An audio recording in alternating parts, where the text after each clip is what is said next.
Hello and welcome to the Mana Search card review for Storm over Rivayle on Shadowverse. My name is Shirayne and today I have three very special guests with me. Why don't the guests tell me something about themselves? I'm washed up. What's up? I'm Dan from Team Rev, and I'm a washed up competitive player that didn't get to contenders this year. Loser at losing, right? This man goes, let's introduce our guests. Doesn't even call the guests to introduce themselves. Just everyone do it at the same time, guys. Yeah. That's why I went first, so not all three of us started speaking at the same time. Hey. I'm ahead of the curve. Damn, outplayed. I know I can depend on you guys to be professional. He dragon oracled into the first. Exactly. The first Yeah. I'm CureMango, and I've been suffering something that DifferentFight has been talking about, burnout. But I've been playing a lot of Hades. It's a really good game by Supergiant. I recommend it. It's on Steam. Damn, I heard a friend say it. I know Noir plays it too. And I guess since we're keeping up the somewhat sad introductions, I'm DifferentFight. I've played this game since the start. I've been a little bit off lately just because of busy IRL stuff. And one of my favorite sidecard games, Fire Emblem Cypher, just had their final live stream saying farewell and thank you for 5 years of service. So I'm actually very emotionally damaged right now, but welcome to the set review. Monk guys, perfect day for the review. Well, yeah. So I think we'll just get straight up started, guys, right? Yep. Sure. So how this works is we take round robins how to and read out a card, and then we'll speak a bit if it's interesting. Like we always do that for legendary and golds and maybe silvers and for interesting bronze cards, and then give a quick rating for them from 1 to 5. And in the end, we have a accumulation of the rating and see which were the best rated cards for Storm over Rivayle. And later on in the set, we'll compare them internally if they were true on our ratings or not. Mostly we're off, but sometimes we're true. Right.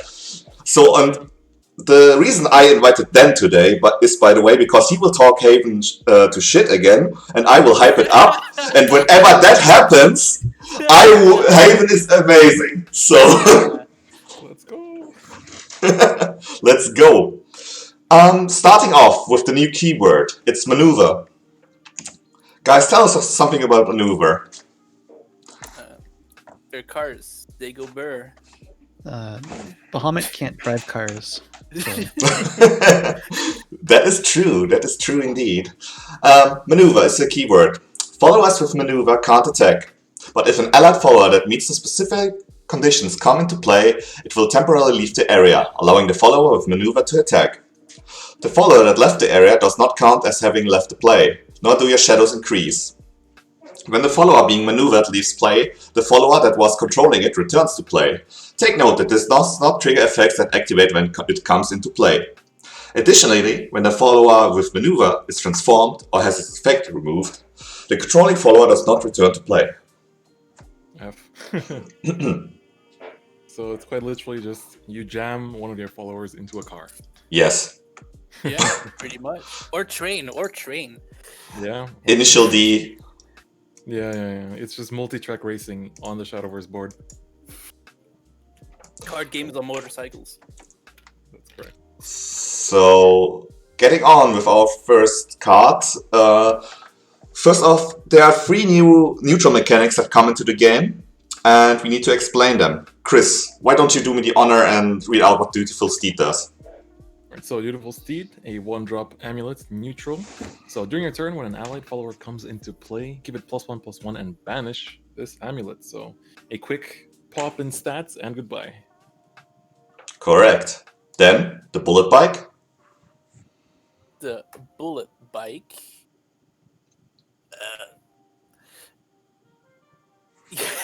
Stop it, Shira. The bullet bike is a 2-drop amulet that when a follower comes into play, banishes itself and gives it +2 attack and rush. Yep, and then it gets banished. Yeah. I'm sorry, technical difficulties. On our side, not on the stream side, but on our side. Yeah. Trying to read it. Yeah, the PowerPoint swapped around all the time, and I'm like, Yeah. "What, guys?" Oh my god. I was like, It can be a card review without technical difficulties, though. correct. But we're jamming. And Mango? Yep. Okay. The Arcane Personal Carrier, 3 play point amulet. During your turn, when an allied follower comes into play, give it +1/+3 and ward, then banish this amulet. Yeah, this seems pretty good depending on the cost of the card that generates this. Yeah, because playing it from hand for 3 is kind of yikes. Yep. So these are the new mechanics in Storm over Rivayle. One is the maneuver mechanic, and everything else centers around these cars, basically. Yeah. And Yep. horses. Yes, and horse. Wait a minute! It's an actual horse. I thought this was a mechanical horse. God damn it.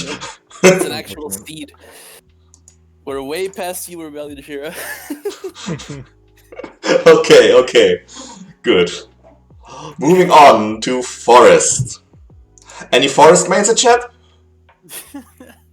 Forest mains. Feels weird, man. Forest is my second least played class. It's my least Actually, played class.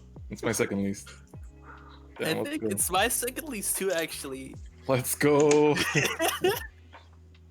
Yeah, it's my second least played. I just checked.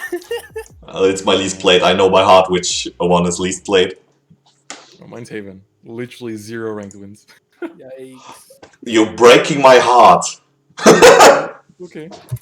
We can still be bros, but Gotta keep it spicy. yeah. So, who wants to do me the honor and read out Shama and Shama? I'll go. I'm down. Shamu and Shama, Posh Felines, a 1-cost, 1/1 forest legendary follower. With fanfare, if at least 2 other cards would play this turn gain Storm, then if 4 were played, evolve the follower, and then if 6 were played, put the tokens they had on their first card into your hand and change the cost to 1.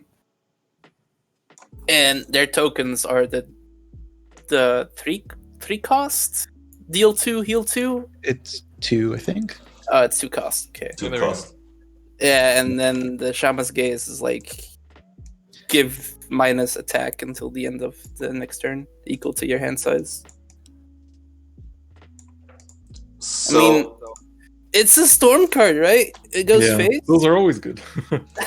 so we in every review we have this comically meme that every card that reads Storm has to be rated 5 out of 5. Do we continue this tradition, or are we saying, okay, not this time around? No questions asked. It's a very versatile card, right? Like, it does a lot of stuff. It goes face. It gets the tokens in hand. It's like a free Evo if you want to Evo in your deck for some reason. Is there even a payoff right now outside of neutral support? I mean, getting your Grace of the Fallen online. I don't know, but yeah, that's about it. Other than the new legendary, I can't. Oh think of much. yeah, Lucifer. But it's a 1 play point Forestcraft card, and you can bounce it, so it can do multiple storms per turn. So it's okay. I think if any class can abuse a Quick Blader, it's probably Forest. It's also good for the for what's the card we got, the 3-cost gold card from the mini. 3 cost. The one that summons. Festival. Yeah, Like no, the other one, like The the one that draw. summons the one that summons the 8/8s when 8 cards are played, right? Yeah. Like if you play this on 6 played, and then you get like the gaze for your 7th card and like the antics for your 8th card. Like it summons 1-cost tokens as well. So like if you want cards played, this This ramps is your that up card. too. Yeah, this is your card if you want cards played. So, on average, what would we rate this? This has Storm is 5. I think it does way too much for it not to be 5, but it might be like for a next set or something that it really pops off. I'd give it probably a 4 for now, but it does a lot of things, but can you fit in your deck? Like, Are you'd we allowed rather- to give, are we allowed to give halves, Shira? No, we're not allowed to give halves. Damn. I want to give this 4.5. 4.5. I don't think it's that good because like Force Crafts have so many good 1-drops, like with the Excel cards, right? Yeah, I So think it's- I'll go with 4 as well. Then I'd rather give it a 4 than a 5. Okay. And I have to agree, it's a 4 because it does not have innate storm. It's not a quick blader. A quick blader is a 5. Yeah, but 2 It's cards such is an easy nothing. condition. Come on. Yeah. For Force is basically quick later.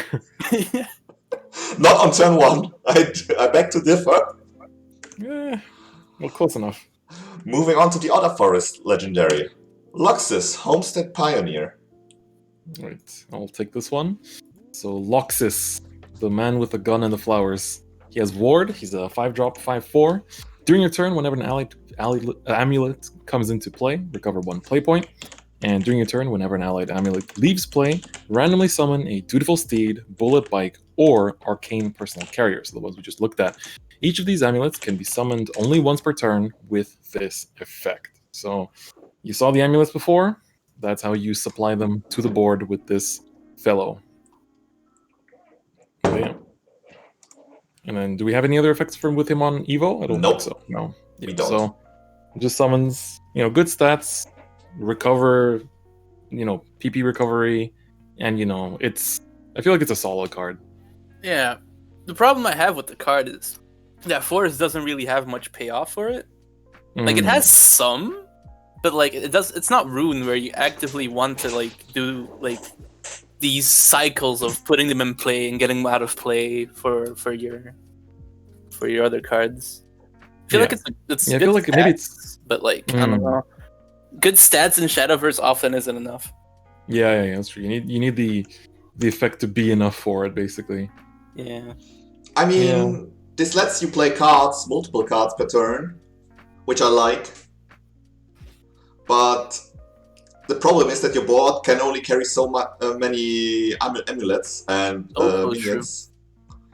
So I don't know about this one, Chief.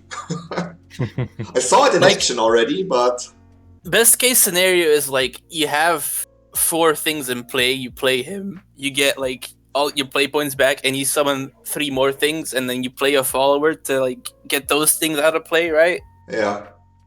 But I don't think that's enough.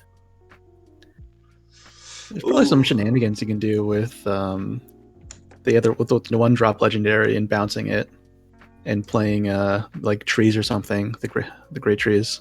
Probably still there. Yeah, there's a lot of interesting shenanigans with bouncing that, but it's a lot of setup.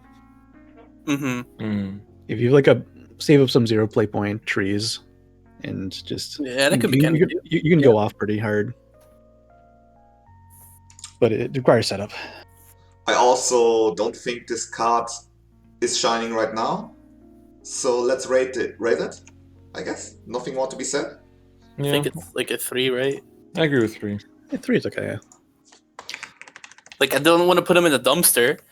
He could also But, like- become really good in the future too. It feels like a card that has potential.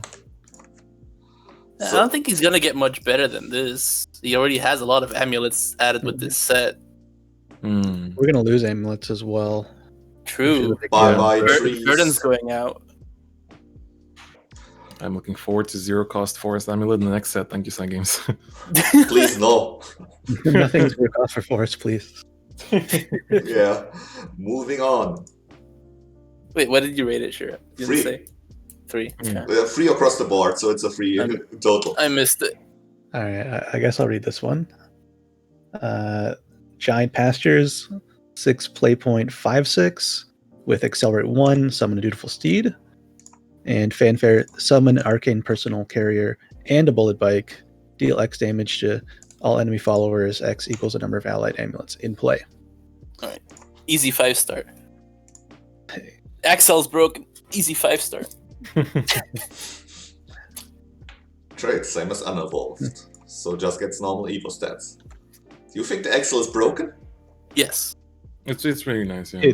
It's good, and there's so much payoff for XL and Forestcraft that it just Like, it gets you the Axel 1 cost for like all your Axel stuff. It gets you the Steed for all your Amulet stuff, and it's like a 1 cost Axel. Like, it's a good card. Yeah. I feel like it really is a solid card that just puts in work for Forest as a whole. So with Skipper, does this give the fighter It should. +1/+1? So it'd be Yeah, the amulet comes first into play, and then the skipper effects, which means the fighter gets 5/5. Is a 5/5, not gets 5/5. 5/5 all. Yeah. Gets 5/5 would be kind of broken. yeah. But yeah, good card, easy 5, I think, right? Yeah. Cheap cards for Forest and the numbers. Yeah, it's good. You don't ever play this for 6, but like You could. yeah, I suppose you could. If you already had like 1 amulet in play, then it does 3 to all enemy followers. That's not terrible. But Yeah, I guess. And it's pretty good stats too for some of the AoE attached to it. It's what's the card for blood? The 6 cost XL1, draw a Natura follower. It's pretty much this, right? Yeah. Yeah. So, let me follow up with a rating. Since I don't think this wins you the game on its own, I won't give it a 5. Because for me... I'm thinking 5 is a little high. Because if we're rating this 5, then where's the ceiling? How do we rate something that's better than this? Yeah, there are things that are way better than this, so... Yeah, I'll give it a 4. Yeah, 4. Seems great. Yeah. Only then with the 5. Yeah. It's good card. It's like 3 of in every deck. Oh, it's actually really good on turn 1 too. Moving on. Sakuna, the Mighty Meliteer. Traitless, and it's a 2-play 0.22. Fanfare, Enhance, evolve this follower. Can't be evolved using evolution points. On Evo, it has Storm, Strike, gain +X+0. X equals the number of allied amulets with different names that have left play this match. So is this one of those has Storm give 5 cards? Basically Nate Storm. This reminds me of like what was her name? Not Amelia, but there was it Celia? The sword one that like Celia that like bounce your stuff and gain stats. It's kind of like Forest's version of that is what it feels like. But just, as a 4-drop basically. Yeah, it has those modal, like you can play it as the 2-drop early to fill your curve. Yeah. So let's say though there's 3 different amulets, not counting Great Trees. So yeah, like it's gonna be a 5/4 with Storm for 4, that's pretty good. That's pretty good. And imagine having no amulets played, and then you have a Steed and play her. Like, she still gets the stats and then +1/+1 in Storm. True. So, I think this is support for Loxis on the one hand. On the other hand, it's kinda, if Forest might get amulet support, like a way for it to finish off the game. So I kinda like this card. Although I hate how Forest is stealing Haven's amulet. Wait, that's not Haven's mechanic. Haven's mechanic is healing ward.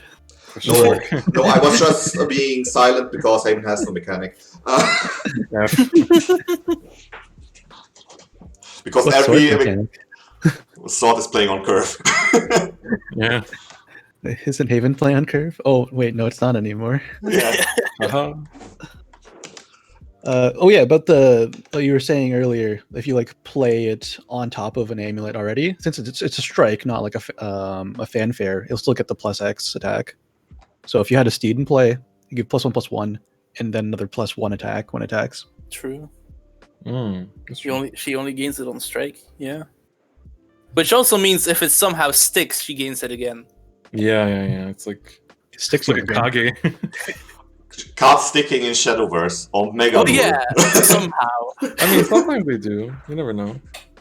then you I win mean, the game. Luxus does have ward, right? He does, right? Yeah. If I recall. Yeah, maybe 6. I don't know.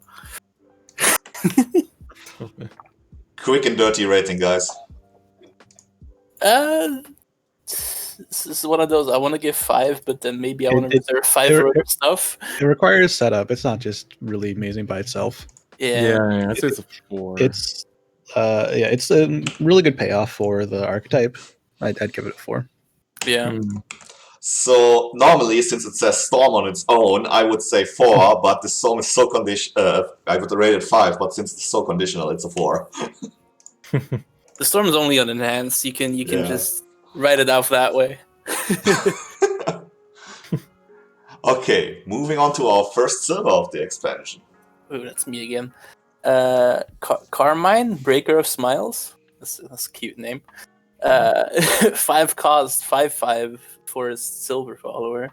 Axel 1, deal 3 damage to a random follower, and then on her body she has, whenever you play a card using its Axel effect, destroy a random enemy follower. Nothing on Evo. Yeah, it's basically support to the entire Axel package that Forest already had. It feels really solid support too. Yeah, but I feel like it's in the same slot as Beastmaster, right? Mm-hmm. But Beastmaster draws a card. Yeah, Beastmaster goes face. Also that. Yeah, that's true. I mean, they're for different things. Like, she is more Yeah. for big things, and the Beastmaster is more for big boards, white boards. Yeah, but the thing is, you're gonna have to make a choice, right? Because you're never running both. And you can't play this. Watch if me. it's hard to play this if you're ahead, right? Yeah. Like, Yeah. if you play this in your head, then you actually can't play any cells anymore. Unless you want to blow up your own stuff. I mean, XLs are a way to actually run more higher cost cards in your deck. So, Mm. Also, something to note: she destroys another random follower, not a random enemy follower. That's what I'm saying. Yeah, you can't play with your head. Yeah. But is her Excel 1 good enough? If that's good enough, then she's just in your deck, and then sometimes you're behind and you can come back with it. I just have an image of playing Windfall Fae into Carmine and hitting your own Windfall Fae. Because the deal Yeah. damage also can hit her. Okay, let's rate it. Like, there's gonna be turns when you play Shipper Skipper, play this Axel 1, snipe your own Shipper Skipper. Like, it's gonna happen. So I don't know if you want this. Yeah. Yeah. It's too random. It's a very strong effect, but it's requires the right situation. And again, if you're ahead on the board or just slightly even, it's not good to play. Yeah, I'm gonna give it a 2 because I don't think it's dumpster, but Yeah, it's a 2. I wouldn't mind drafting this. yeah, Yeah. that's my logic too. Like, if it's draftable in the arena, it has to be a 2. We are rating solely based on rotation, please. Well, yeah, but in my Yeah. logic, right? Yeah, it's not garbage. Yeah. It's not, but it could lose you the game. That's why she's named Breaker of Smiles. You start smiling when you hit your own guys. I love her name though. Yeah, Breaker of Yeah, Smile. yeah. Points for the name. Moving on. Alright, so I think it's me now. Yeah. So Varmint Hunter, Forest 4-drop, 3/3. Fanfare, summon a Dutiful Steed. So we're seeing a repeat here. And during your turn, whenever an allied amulet leaves play, deal 3 damage to a random enemy follower and then 1 damage to the enemy leader. Seems pretty good. Well, on Evolve too. I forgot about the effect. On Evolve also recovers 2. So that's pretty damn nice. So even though it's a 4-drop, it's actually a very nice curve drop, I would say, especially going second. Yeah, this is some pretty big tempo swing. I've played against it in the pre-release. Yeah, you this guys have guy that swings boards. Damn, okay. 2 play point 6/6 on going second. That's pretty good. Yeah. No, it's not a 6/6 because his own steed doesn't proc on him. It procs on the 2-drop you play if you're gonna fill the curve. Yeah, of course. Yeah. That happens. Yeah. Yeah, I'm not saying you're just gonna evolve him and Yeah, then float it's 2 play 6/6 points. versus stats. You're gonna spend those 2 play points on something. Fairies, As a here we base, come. as a base, he's also just a 4/4, right? 3/3. Yeah, that's pretty standard now, but Yeah. like, He's understated. the- yeah, it's a really strong evolve effect. If you didn't have the evolve effect, you'd be pretty just all right. Yeah, it's also not limited to once per turn because Yeah, but, sometimes like- these effects is like once per turn. You can just keep going. Yeah. So what Yeah, would we it's- rate this? This has to be a 4 again, right? Yeah, I guess so. It's like a 3 going first and a 5 going second. Pretty true. Yeah. Though in turn 5, it's still really good if you're going first. That's true as well, yeah. It's just really good on the evolve turn. So So I'd have to give it a 4, I guess, if it's somewhere in the middle. Mhm. Chris also gave it a 4, and I have to Yep. say, as much as I want to like this card, I can't like justify rating it higher than Shamu and Shama almost.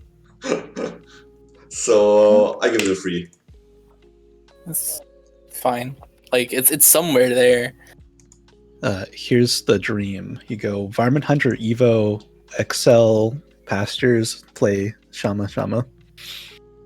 Pug. That is pretty good.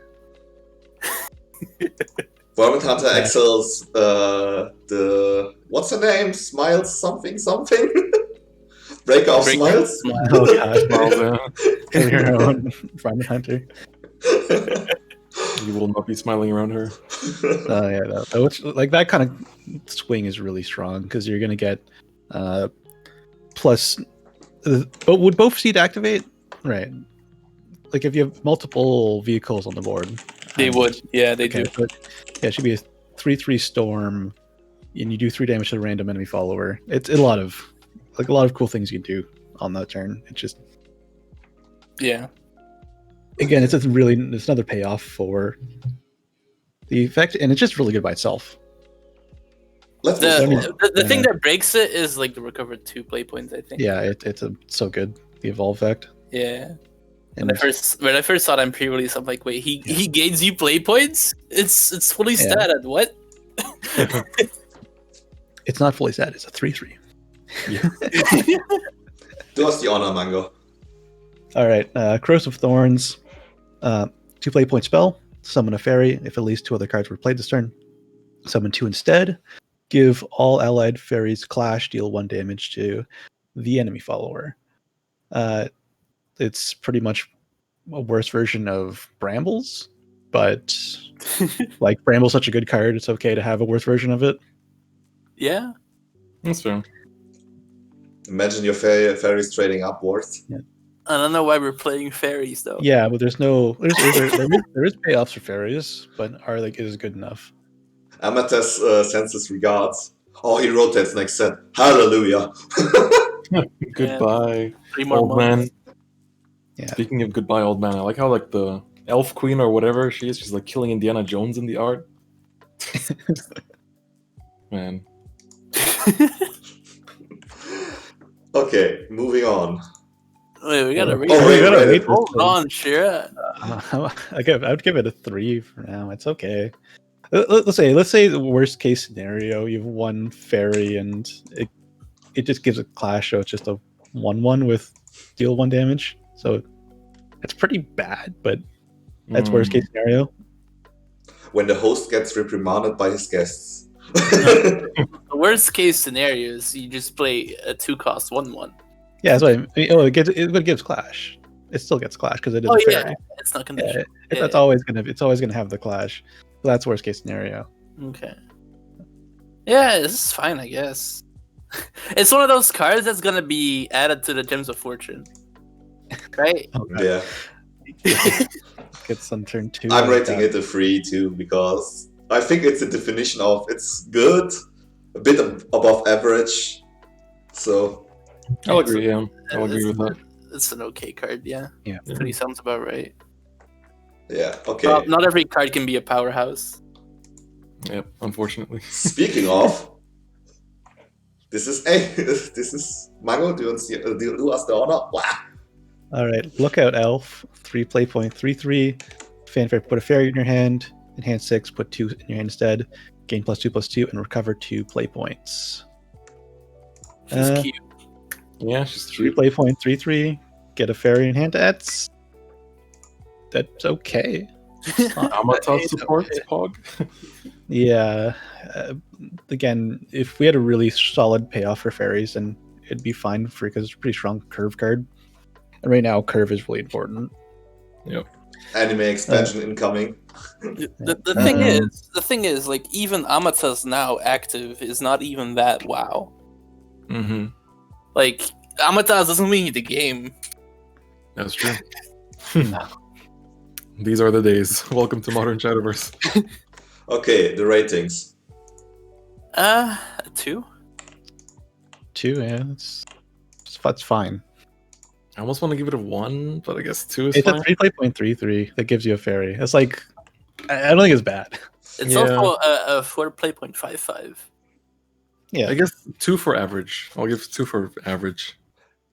Yeah, I'll rate it as 2 as well. And remember, Chris, cards we rate 1, we have to eat our socks on when they make an appearance in the meta.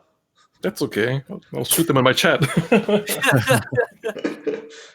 I remember rating one card from Fortune's Hand 1, and I was right. We never saw play. Yeah. But I think it was a dragon spell. Mm. There was some jank in that set. That's the Ferris Patroller, which is our next card. During a turn, whenever an allied amulet leaves play, draw a card. It's a good boy. Yeah. But for the amulet deck, this is the 2-drop you want. Even though he only has 1 HP, but...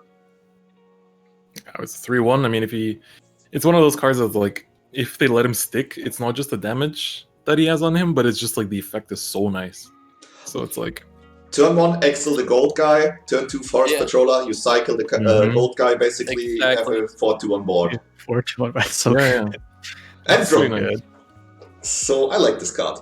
That's the kind of curve I'm thinking of. Like, Yeah. just the fucking 4/2/2, dude. Mhm. Chillin'.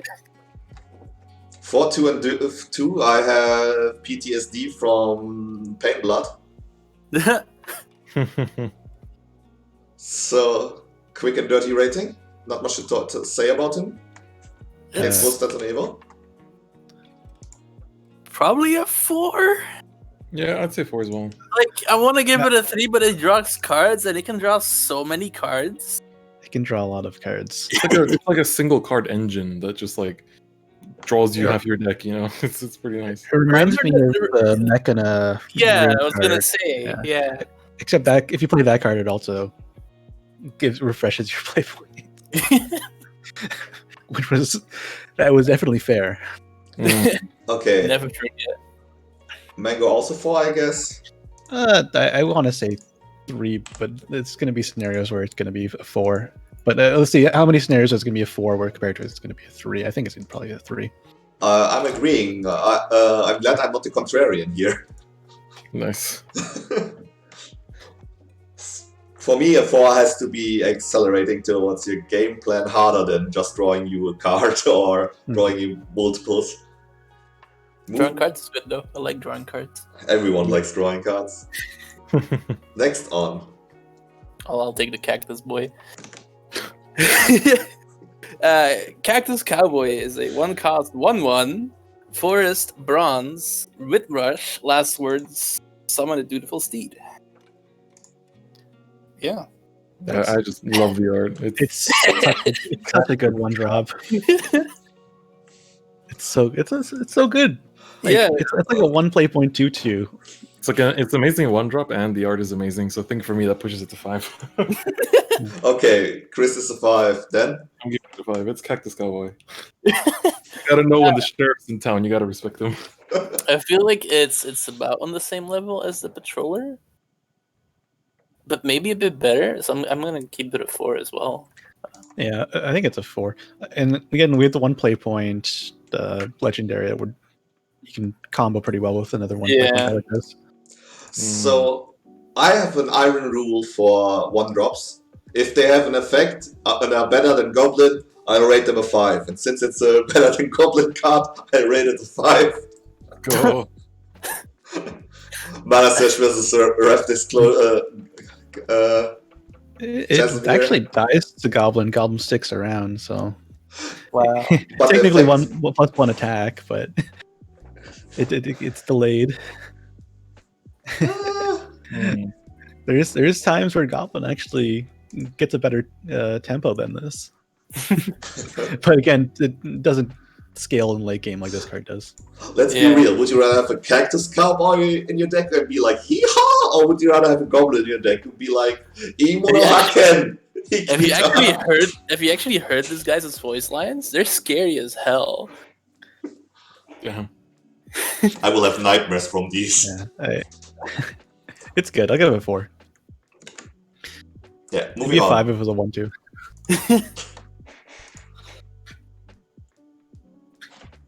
Chris, do us the honor? All right, so we have Hornet Strike here. So 3-drop spell. First, it summons a Hornet Warrior on cast, which is a 1/1 2-drop. And then in hands 5, it summons 2. And in hands 8, you can have the entire nest with 3 Hornet Warriors, and they also get +1 attack, +3 health. So pretty. I mean, it's nice, but I don't know if it goes beyond that right now. I don't think it's nice at all. You know? I'm not paying 3 for a 1/1 with Bane. True. If it had Rush, it'd be good. Yeah, that's true. That rush. Yeah. Oh, it does have Rush innately, right? The Warriors, they do. I Actually, think they have yeah. Rush. okay. They have Rush on the card. Okay.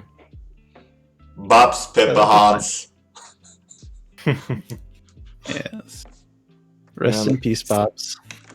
Seeing the nest in the Art of Hornet Strike, just I don't like it. I had It's like pretty scary. I'm not gonna lie. this summer. I have a wasp nest that's set up in front of my window, or like near my window, and I'm not. This is not a nice association. Well, yeah, so I forgot they had Rush innately. That's pretty good.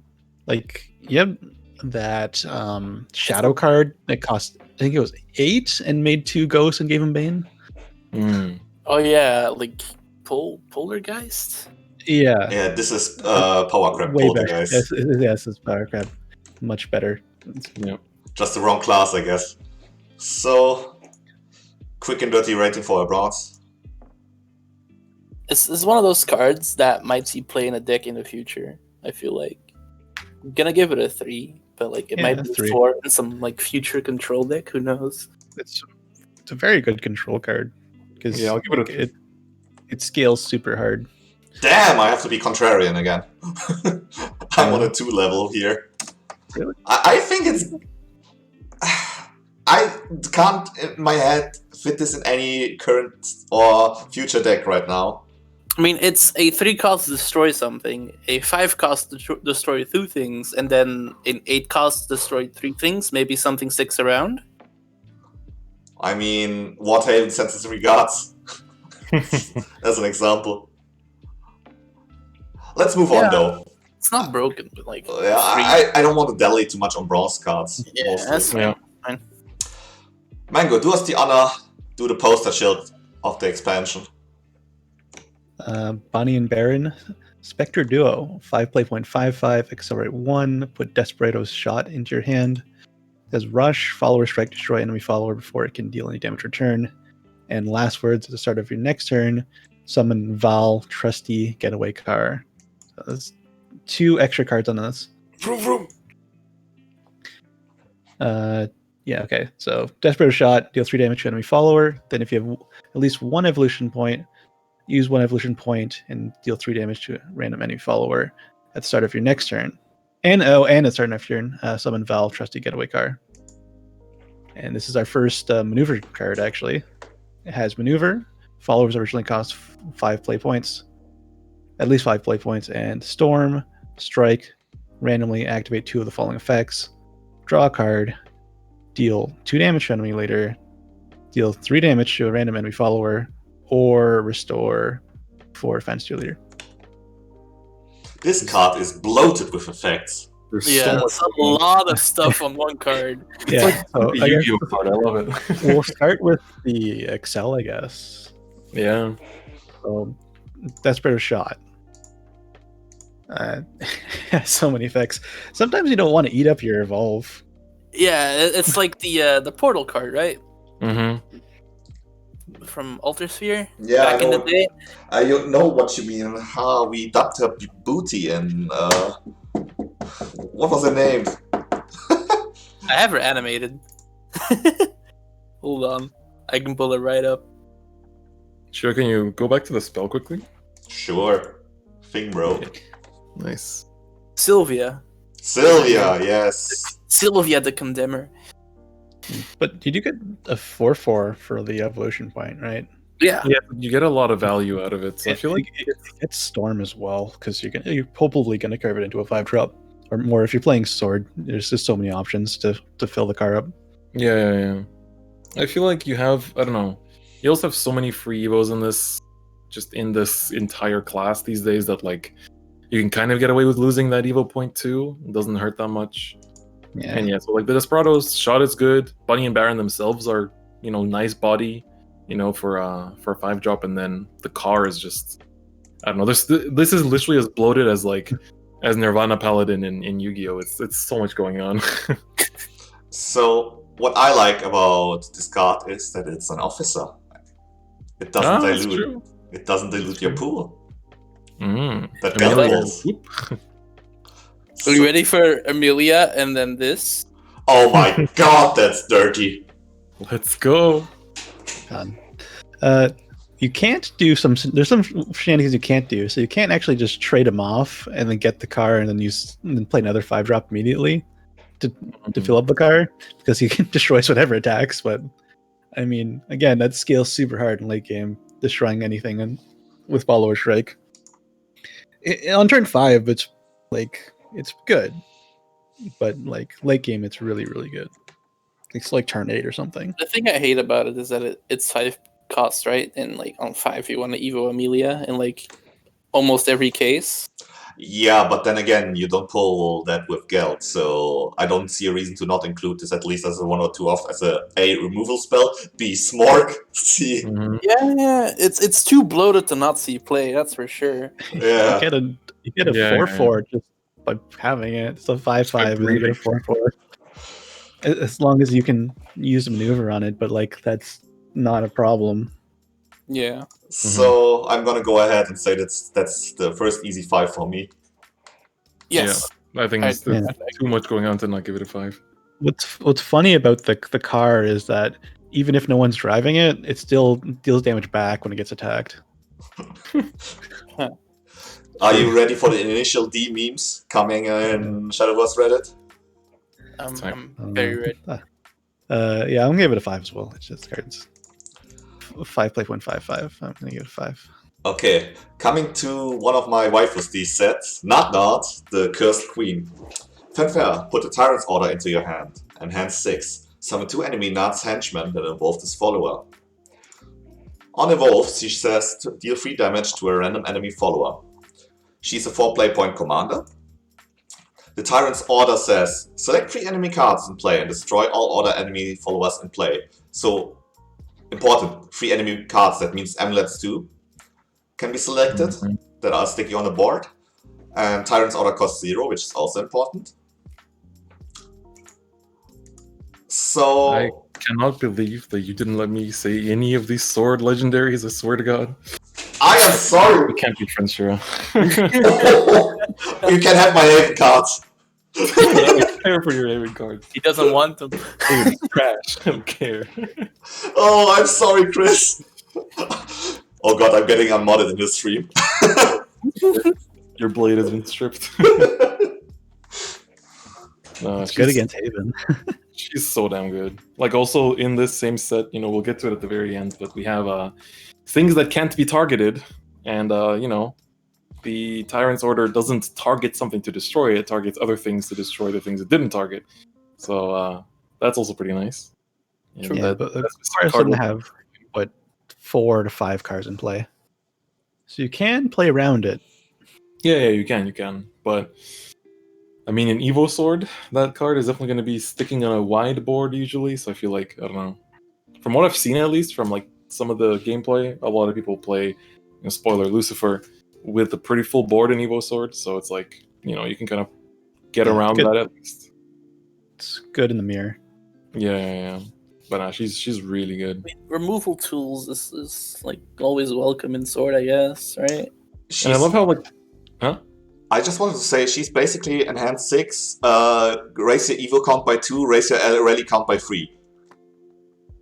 Yeah, if you think about it. True. That's true. Big thing as well, if for some reason you don't play this on 6 but like on 8 or something, she doesn't have the evolve for 0 play points or 0 evolution points. She has evolve herself. Like you can evo something else. Yeah, exactly. Hmm. Yeah. The thing I also like is like how Sword now has like, we already had Amelia as like your 5 drop play and then your 7 drop play, and then this is your like 4 and your 6. So you have like, I like how we have a lot of good cards that just like fill 2 turns of just being really good, because this is great as a 4 drop and also amazing as a 6 drop. So I like it a lot. Aliaska also filling those spots. Yeah, Exactly. but you can wait to play him on turn 7 because he's the longer, again, he scales really hard. Yeah. The only thing I really kinda iffy about this card, like I love this card, I love the effects, everything. The only thing I'm kinda iffy about is that she's a commander. That's true. Yeah. We are getting kind of bloated with commanders. That makes Geld not as consistent anymore. If you put slot her into, so you have to think about slotting her in if you really want to get rid of some consistency of Geld. Like putting Aliaska in already kinda screwed with your commander pulls. So, but then again, you didn't mind. Some cards are like they're too good to not run, and I don't know if she's too good to not run. Like I don't think she's that good going first on 4. Like it depends on the matchup, but where Tyrant Order is going to be good enough to make up for just playing a 4/3 on turn 4 going first. So I'm gonna give her a 4. I don't think she's better than Bunny and Baron. No, definitely not better than Bunny and Baron. Like, I don't think she's quite 5 material. Did we talk about the henchmen? Later. We'll get to it later. Yeah, because he's his own card. Yeah, It's a but token. they have a downside to them as well. Yeah. But they get summoned for your enemy. That's the thing. Yeah, that's a downside. Yeah. So then a 4. Chris? Or Mango? I'd say 3, but I don't know. But like, it just competes with a lot of other things in Sword at the moment. Yeah, So definitely give her maybe- a 4. Yeah, 3. I don't know. It's hard to give her not a 4 actually. Yeah. She's still again really strong. Solely on the waifu factor, I would give her a 5, but she kind of reminds me of Octris. She kind of does, huh? Yeah, but Visually. yeah, but to be real, her effect is a 4.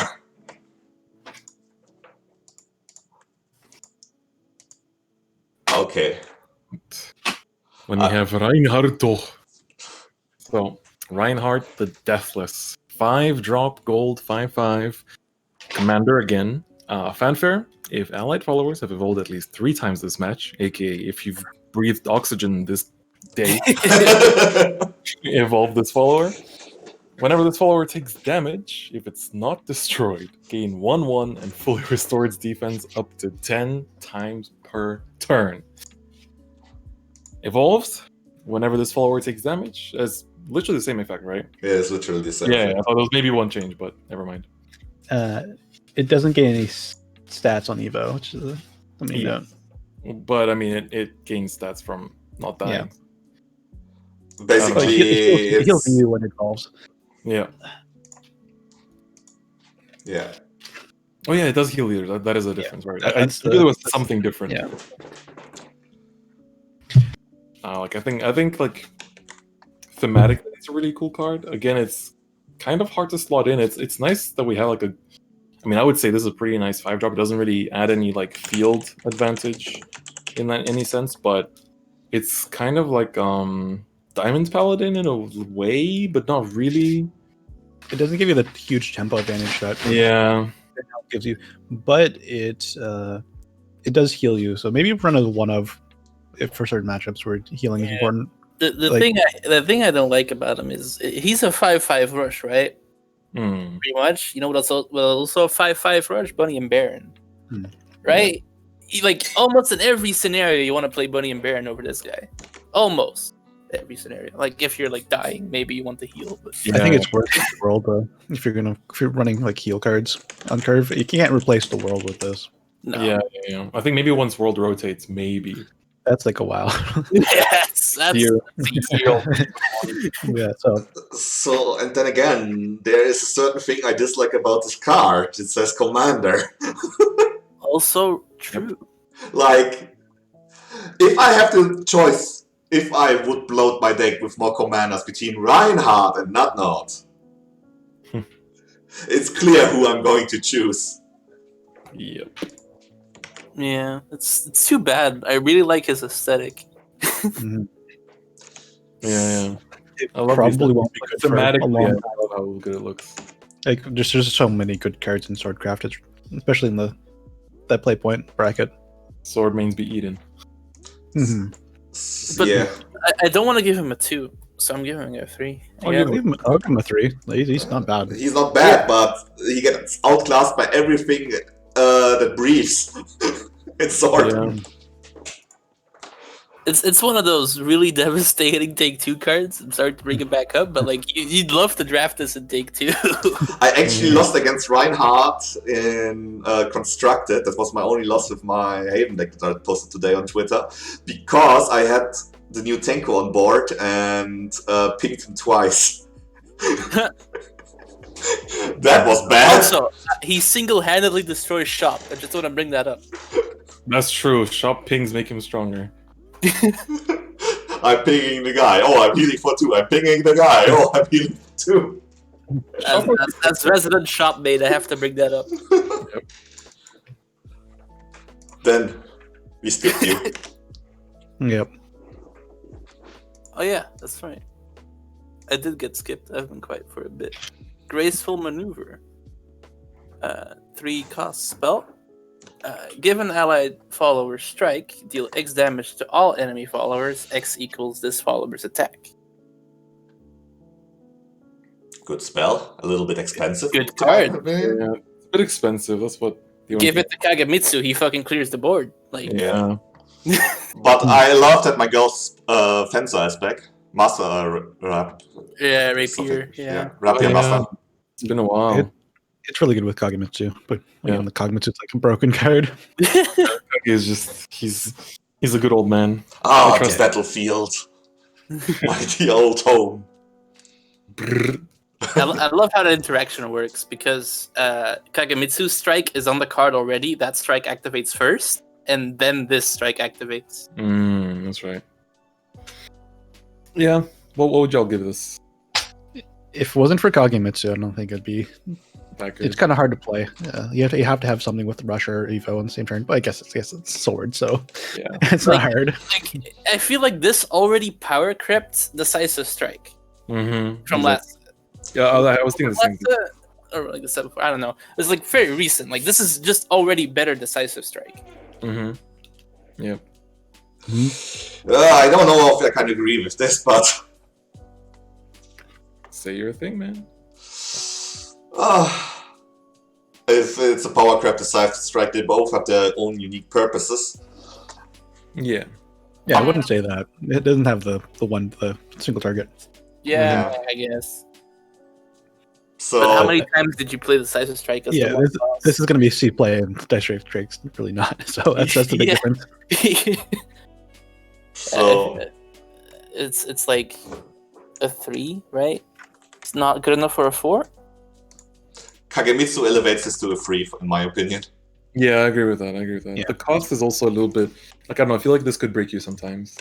Especially like when you're in, like if you're playing, I don't know, whether it's the mirror or you're just like starting to run low on gas and then you need that one thing that could turn around. Like most cards in your deck, in like Evo Sword, for example, will turn the game around, but this You don't need this. this probably won't. Yeah, like that argument wasn't brought up. Like you'd rather play a follower. Yeah.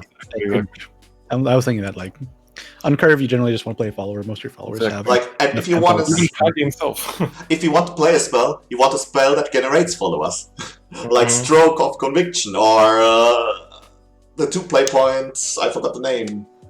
It might be 2 win more to run. Yeah. Fair. Let's move on. Mhm. Outlaw Gunner, Trade Officer, Fanfare Rally 5. Choose summon a bullet bag or arcane personal carrier. She looks so good. Actually insane. Big cutie. All right, you skipped me. That's okay. Yeah, Next We're going out of order anyway. We're just going random order. Yeah. Okay. All right. God damn, she's cute. I'm shook. I haven't seen her before. But yeah, this is like good off of Amelia. Definitely 3 play point officer. Yep. That's like instantly just Amelia, her eyes start shining. Yep. God damn. New partner in crime. But it doesn't do anything with like just a 3/3. To be honest, the big thing about Amelia was that she immediately impacted the board with rush followers played. Yeah, that's what I mean. Like, it's not, And this is just like, okay, I'm gonna prepare Kagemitsu. Actually, you could choose to summon a bullet bike and then play 1 play point cost Kagemitsu on 6 with Amelia together. And Kind of nice, yeah. I mean, dude, we'd rather just play the Baron and Bunny. the thing is, she's a good Oh, card. it's I don't Rally know if she 5, makes though. the cut. That's 3 enhanced. Yeah, Rally 5 is pretty easy to do. It's fine. Oh yeah, the effect is free. I Like, wouldn't. I don't know if we played over draw because you don't have much room in the deck Yeah. That's... for 3 drops. Yeah. quick and dirty rating. Based on art alone, I want her as in the next leader card poll. I give her a 3. yeah. I guess 3 just for like She's Amelia. not, she's not a 2 and she's not a 4, so she has to be a 3. Yeah. We've been playing it safe with 3s lately. Mango. A 3/3/3, like it's 3. Yep. Stalwart Slinger, 5 play point, 4/5. Fanfare. If you release 2 commander cards in your hand, gain +1/+1. Once on each of your turns, when this follower attack or defense is increased by an effect, deal 3 damage to randomly follower. So this is the amulet support. Yeah. Yeah, but we're not playing. yeah, Yeah, man, my 5 drops are already bloated as is, so no thank you, but thank you. Yeah. It's really easy to activate its fanfare because everything is commander now. Yep. You're only playing legendary followers in your sword deck, and they're all commanders. So Yeah. So I have to rate this based on would I rather run Reinhardt or him if I had to run one of them? You'd rather run Reinhardt, right? Reinhardt. Is That's this one? so many things you'd rather run instead of this. So Yeah. I'd give it a 2. Yeah. Yeah. Easy to. I might even give it a 1. I don't see any, like, literally in the exact same set, he has cards competing for him, so I feel like this actually might not see any play at all. It's possible. Chris, that's the socks for you if we see play. That's fine. They will meet my blade. Okay. Chris? Dramatic retreat. It's gonna be me once this stream is over. 1 drop spell. Banish an allied follower. Put a copy of that follower into your deck and change its cost to 0, and then draw 2 cards. The only thing. First question is: did Mirror Image already rotate? No. In that case, that's the only kind of application I can see. Like the Mirror Image, trade with it, and then banish it. There's there are multiple applications, like this replaces King's Welcome. Also, you can put more Wildcats into your deck, like you can just smoke on 8 with a Wildcat if you're funny and then draw 2 cards. Or you could, if you are the unlucky guy called Shira, who draws all 3 of his worlds, play a world and yeet it back into the deck on turn 9. That's true. That's true. That's a pretty cool. Ooh, I didn't think about that. Okay, that's cool. That's cool. Okay. Yeah, I feel like this card is actually quite decent. I mean, it's a 1-cost card that draws 2 cards. It's pretty good. Better than Goblin. It's pretty much just what soul conversion. Yeah. Except it's slightly better. I don't know if it's better, but yeah, putting a follower back in deck, I guess, is probably better. Yeah. You don't gain shadows, but who cares? Sword. Yeah, you don't care in sword. Yeah. So yeah, making comparison to just soul conversion. And we all know soul Generally, conversion it's is a 5. very good in token decks, Yeah. and it goes in a token deck, so it's pretty Yep. good. I don't know if you want to eat tokens into your deck. Yeah, That depends, But- right? but- If you have everything you need and like you just want to draw you cards, you put don't care. one crabby card in your deck, but you draw 2 cards. It's I think the upside's good enough. yeah. I like this card very much because it's versatile. So I think I give it a 5. Yikes! I'll go with a 4. Like, might give it a even be a 3, but I'll go with a 4. One play point draw 2 is very, very good. Yeah. Like it's gonna see play 100%. So I'd probably give it a 5. See, my boy Mango on my side. When you're comparing it to other card effects and what it does, like you're not saying, oh, this is better than Bunny and Baron, but you're still saying like for the utility and the tool that it is, it's really good. It's like it couldn't be much better other than The like, thing trying I'm to be comparing helpful. it to is Pompous Summons, right? That we had in last set. It's Oh, also yeah. 1 cost draw 2. And that didn't really see play. No, not at all. Yeah, but this has an upside, so Yeah, that's what I'm saying. It's like it's slightly better than that, but like I wouldn't say Pompous Summon was that good, so I don't think this is quite 5, but it might be. I'm sticking with a 4. Mm. Chris, Mhm. Yeah, I'll stick with the 4 as well. my boy Chris, swapping over to the Den side. I mean, I just No, it's over. It was already over when I read out not. you didn't give me a legendary. It's been over. Yeah. I've just been using soul conversion for a long time. That's fair. Guess I'll take the instructor. Well, Mango, if he wants to. No, you can take the instructor and then we'll Alright. maybe go back to our regular rotation. Yeah, maybe. I don't know. Frontline instructor, 3 cost 2/3, bronze commander. Fanfare give +1/+1 to an allied officer follower, and rally 10 give +1/+1 to all allied officer followers. Yeah, no. I'll have my fear instead. Thanks. Yeah, no. Skip. Lancer in the year 2020. Okay, hear me out. I just met her, and this is crazy. But maybe aggro sword instead of rally Evo sword. I could see an aggro, like really aggressive sword. What, we phalanx into this? Yeah, like turn 1 you play a goblin. Turn 2 you play not a goblin. You play a. Do we have 1 play point? Yeah, quick player. Turn 1 quick player. Turn 2 Either Ernesta. phalanx, and turn 3 her. Bam. I mean, maybe. But, like, why go all in on an aggro plan when you have this really good Evo sword deck? I don't know. You have like the best mid-range deck. Yeah. Because smoking is cool, and don't change my mind. I think she's even, like, take 2 worthy, so I'm just gonna give this a 1 and move on. Then that's the sauce. The rally 10, I mean, is fine. I'd give it a 2. I'll give it a 2 as well. I like the aggro argument, so I'll give it a 2. Problem is it's officer followers. Oh god. Okay, I'm gonna 1. Never mind. Oh my god. Yeah, it's not even all followers, it's Yeah, all they're all- allied officer. Oh god. It doesn't even buff itself. Nope. Moving on. Oh, here he is. Okay. Not henchman. Oh, you already want to read this because No, you're go talking about. Alright. 2 play point 3/3. It's already broken. Put a deed full steed in your hand.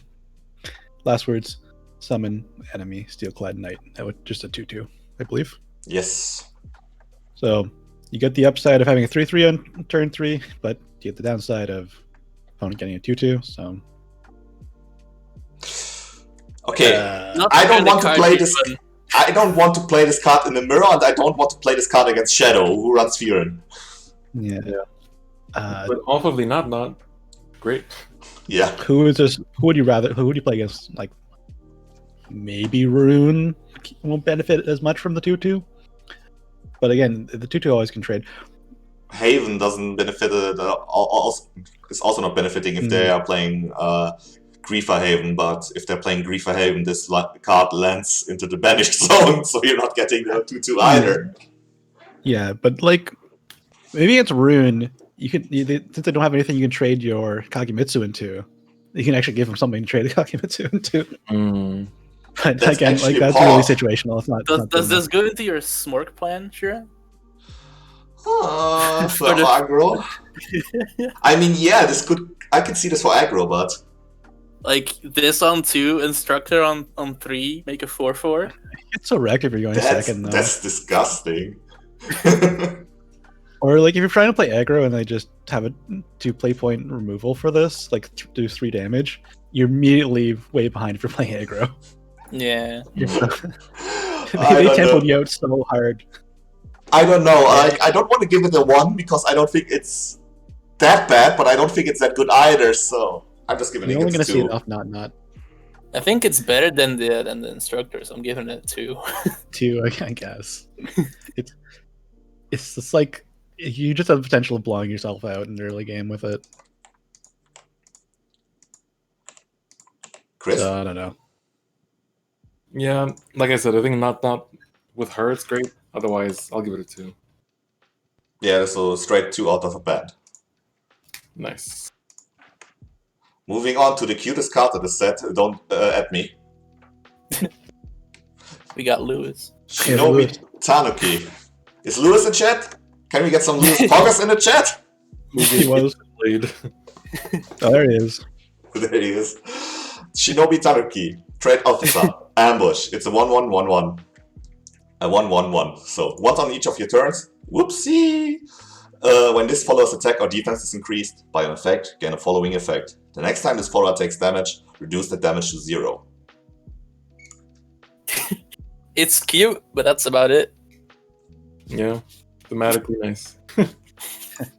It doesn't re-stealth itself. It's not a frog, so. But it gets damage shields instead, which is much more fair. Yeah, you kind of avoid, bringing back Gelt with this at least. Not Gelt. What was his name? Christ. Leode. Yeah.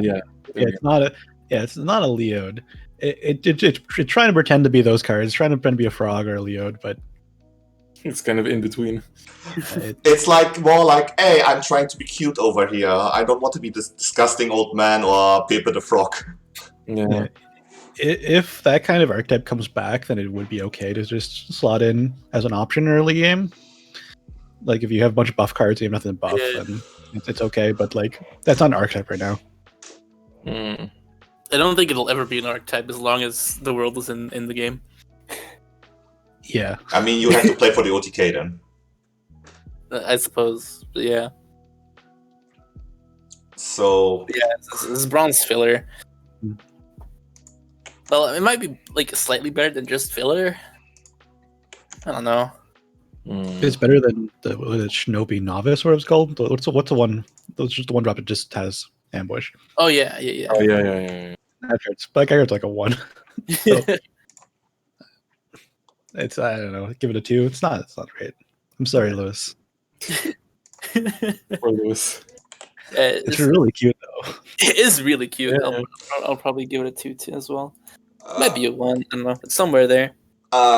can we have a slider for cuteness ratings? 10 out of 10. This one wins. Yeah. Best card in the set. Perfect. Alright. I guess I'll take this one. Bandit Raid. 3-drop spell. Summon a thief and give it rush and enhance 5. Summon 2 Chris? Did he die? instead. So I don't know, man. This kind of feels like the Hornet one, but just restored. It's really good against tokens. This is such a blow against tokens. Thief draws your card, Yeah. as far as I know. Yeah. It's a Clash draw card. Yeah. Or, yeah. Yeah. Yeah. Is it Clash or is it 5-drop for that? It's Clash. It's Clash, Okay. not Strike. Yeah. So it's usually a potential of drawing you 2 cards if you're playing against tokens. If not, just like if the sword needs card draw, then this is a good option because it does activate rally as well. Also, if you don't have Amelia on 5, this is discount Amelia because it draws you to 2 cards, probably. That's true. I think the only reason I don't like it as much is that, like, on curve, I wouldn't really want to be playing this, especially if I'm playing at something that hasn't, like, I don't know, Rune or something that hasn't dropped anything early. So I'm just summoning a thief and it's just sitting there. So Yeah, it's one of those cards you only want to play when it's actually drawing you a card. Yeah, it's pretty meta dependent. Yeah. And then even then, there's better options for Swordcraft, I think. Mm-hmm. Yeah, would you rather play the thief or like a Geld? Geld every time. What's in the gold 3/2's name? Graceful The one Maneuver. with Rush. No, the one with Rush. The Lady of the Lands. yeah. So I don't know if this would even replace that or something. Mhm. So I'll give it a 2. Not terrible, but not good. Yeah, it's not a 3 and it's not a 1. So yeah, 2. Yeah, I agree. I want it to be good though. Like I like the whole putting old. This would have been tokens really back in the good. game.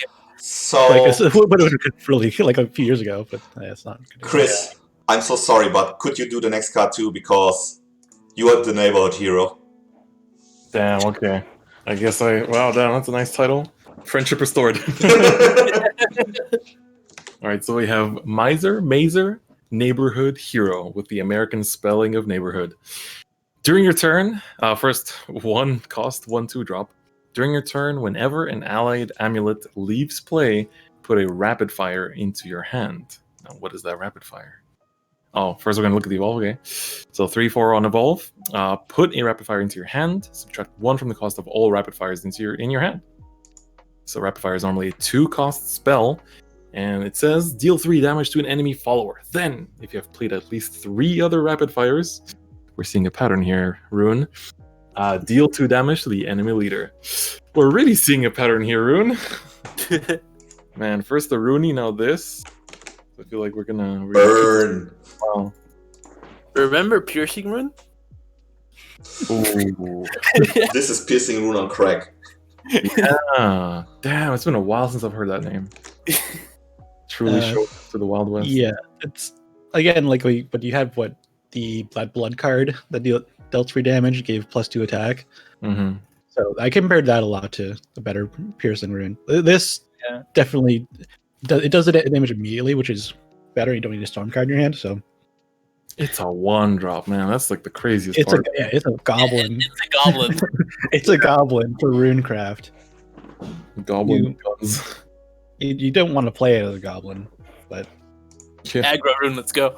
yeah, you don't want to play as a goblin. But if you have to, maybe you get against an aggro deck, then maybe. But I don't know, he kind of needs his own archetype or can be slotted into dirt. Like, I can see him with the bikes and horses in his own archetype. Also, like, in dirt, you could probably make him somehow work. I guess. Yeah. So I think he has multiple applications, like his own deck and a deck which relies on dirt. I don't think he's gonna see much play outside of his own deck. if you see 2 Earth Essence leave play at once, do you get 2 rapid fires? You only get 1. It's whenever an allied leaves play, probably 2. You get 2. So if you like evolve Verge Walker with the guy on board, you get 2 rapid fires. That's pretty good. Yeah. Yeah. Yeah, no, I think this card is actually amazing. Like, actually amazing. I mean, it's a goblin with a really, really good effect. Yeah. We have that iron rule, I guess. Yeah. 5. Goblins and Rune are actually notoriously probably the worst goblins, but Not wrong. because any class can't use goblins very well, it's Rune. But This goblin can be used by Rune very well. Yeah, that's can. So Yeah, gives you I'll give it a 5. gives you spells, free spells for Rune. Pretty good. 5 out of 5. Yeah. Yeah. 5. Mysar making it to the finals Mhm. together with Bonnie and Baron. Yep. It's gonna be a showdown. I'm just looking who is making it to the finals right now, and we only have 2 cards. Can I take Vincent? I'm down. Mango, what you do? Of course. Or like, Go ahead. do we need the Mango to get back into rotation? I don't know the rotation. I'm gonna snipe those the Necro legendaries, the Shadow legendaries. So, That's fair. yeah, you can take those. Vincent, the Peacekeeper, a 4-cost 4/4 rune legendary. When this follower's attack or defense is increased by an effect, so like your amulets that you have in play, like all times, gain the effect to gain the ability to evolve for 0 evolution points. And then on Evo, give your leader the following effect. During your turn, whenever an allied follower's attack or defense is increased by an effect, put X words of judgment into your hand, up to 3 times per turn, and then X equals the numbers of followers whose attack or defense got increased. And then, words of judgment, remove all effects. No. He has more effects. Like, that's why continue on next page. Wait, what? We couldn't fill it correctly without making it looking ugly. That's why he has Oh a shit! second Oh page. yeah, I see. I forgot. Whenever you play a spell, if it's your 3rd, 6th, 9th, 12th, 15th, or 18th spell of the same name you've played this match, deal 3 damage to all enemies, and then it's not stackable and lasts for the rest of the game. And then his token, Words of Judgment, remove all effects on an enemy follower except changes to its attack or defense, and then if amulets are in play, it's free because you recover a play point. So yeah, broken card. Again, so much going on. Remember Miser we just talked about? Yeah. It's kind of I mean, Rune, broken cards. I see a pattern. Mm-hmm. But it's forcing an archetype pretty much, right? You can't just slot this into a good rune deck. You have to build a deck around him. Yeah. So you have to put in bad cards in your deck. He goes with Miser into the same deck, right? Yeah. If you're going for that strategy with him, because you don't have to actually play the vehicles to make. This is kind of Miser like good. Yeah, this is kind of like a Natura rune scenario. Hmm. Like, where outside of their own archetype, the cards are like very, let's just say, underwhelming. Yeah. Mm. So it's like a Natura rune, a Mechana rune kind of situation, which is just another archetype for runecraft. Yeah. So, what do we call this archetype? Order rune? Vehicle rune. Vroom rune. Amulet. Vroom. Rune. You can't really call it amulet rune. That's what Earth Essence is. Yeah. That's why, like, in my mind, this is vroom. You can't change my opinion on that. So, You call it like triples rune. Because you want like the magnitudes of 3. okay, let's roll. What's the rating on this card? Except it's broken. It's 5. It's 5. What if you just manually evolve them? Don't worry about the other stuff. Like, what spell could you play 18 times? Others than his and Miser's, none?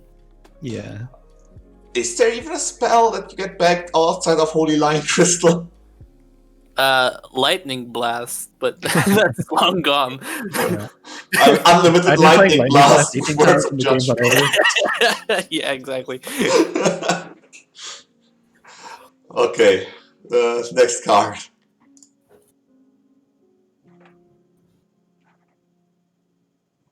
Who's Mango? Oh, sure. Magical Gunslinger, 3 play point, 3/2. Put a random follower without fanfare from your deck in your hand. Put a Dutiful Seed in your hand. What doesn't have fanfare that you want to draw? Miser. The guy we were just Miser. talking about.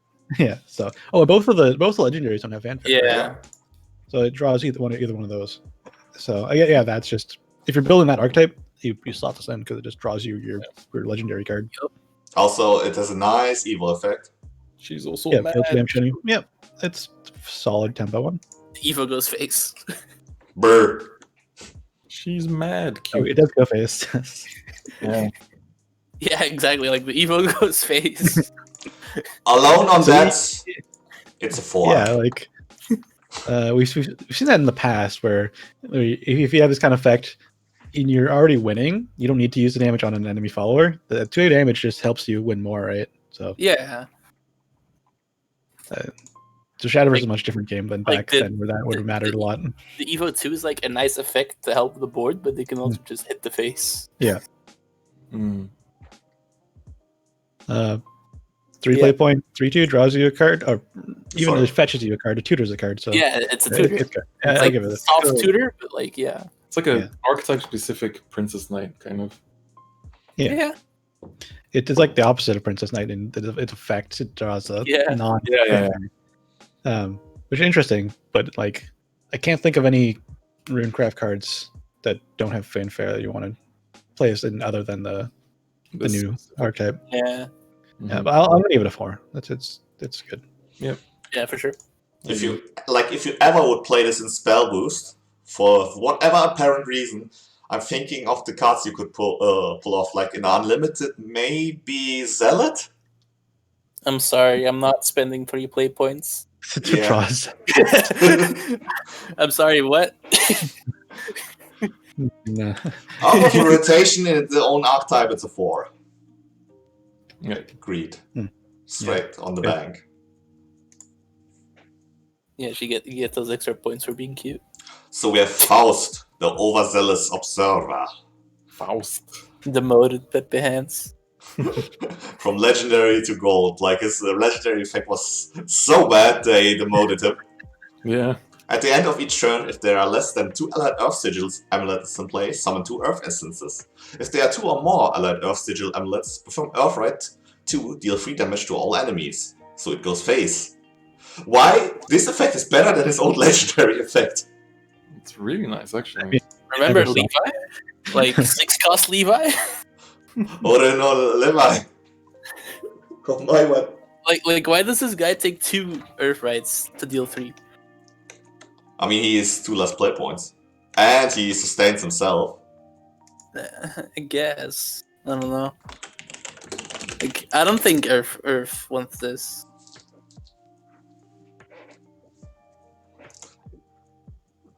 Earth right now plays around reducing your maximum HP by virtue of Carol and Linkle, which I despise, but if Yeah, Earth, those aren't going for another half year. yeah, but if Earth goes back to its roots and does honorable face damage by smorking, But the world says no. Yeah, I don't know. I can't see this at all. not right now, certainly not, but I don't think it's bad. No. No, that's fine. 3. Yeah. I'll give it a 2. I don't like it. Wow, then with the contrarians. Yeah, I'll give it a 2. I like Faust. I like his like character and his like how he looks, but like this card ain't it.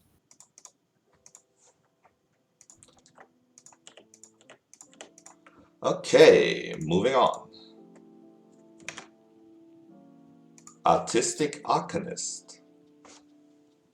Alright, I guess I'll take this one. So, 5 drop, 0 power, 5 health. Crystallize 1, countdown 3 amulet. At the end of your turn, give +1 attack to a random allied follower. And then on his body, he says ward, and give 2 extra attack to a random allied follower on fanfare. Do this 3 times. So, and random allied could also include him, right? Yeah? Yep. So, doesn't say other. But aside from that, I don't know, Chief. I mean, with Miser, this is pretty nice.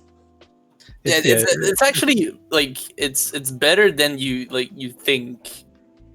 because like the +1/+0 is very relevant this expansion for like all the effects. And then on empty board, it's what, the 6/5 with ward for 5? Yeah. So that's slightly overstated, but again, doesn't do enough to warrant playing that. But yeah, the crystallized one is fine. Like Cygames is trying to push Rune into a follower direction, and I quite Yeah, like that. that's because if they do any spells, they just break the deck. And they Yup. can't really give Earth. Like the problem with Rune is it's really like every time they do spell boost, like, if they add more good spells, they're gonna break it. So they have to go in a different direction next expansion, and you see that constantly. Yeah, you can't give draw spells because then you break shop. Yeah, well, you break spell boost and shop. Yeah. So it makes sense that they just have to have this kind of card. If this crystallize was in like an aggro deck, it'd be pretty good. But Aggro Rune, it's coming. I can feel it. Yeah. I don't know if the vehicle rune is going to be aggro or not, but is this good enough just to get the free Evo on the legendary though? Or not looking at the other cards and like getting stat. You don't even get the free Evo because it's at the end of the turn. Oh, then in turn, yeah. I mean, you get it if your opponent somehow ignores the Vincent. Yes. Which has a glaring red sign on my face. Hit me, please. Yeah. I don't think it's. I think it might be like barely playable in the deck. I'll give it a 2. Give it a 3. It's not a 1, but no. Well, I forget the other effects if we really need stat buffs. Chris? Yeah, I'll give it a 2 as well. Okay, then and I, bros forever on the free side.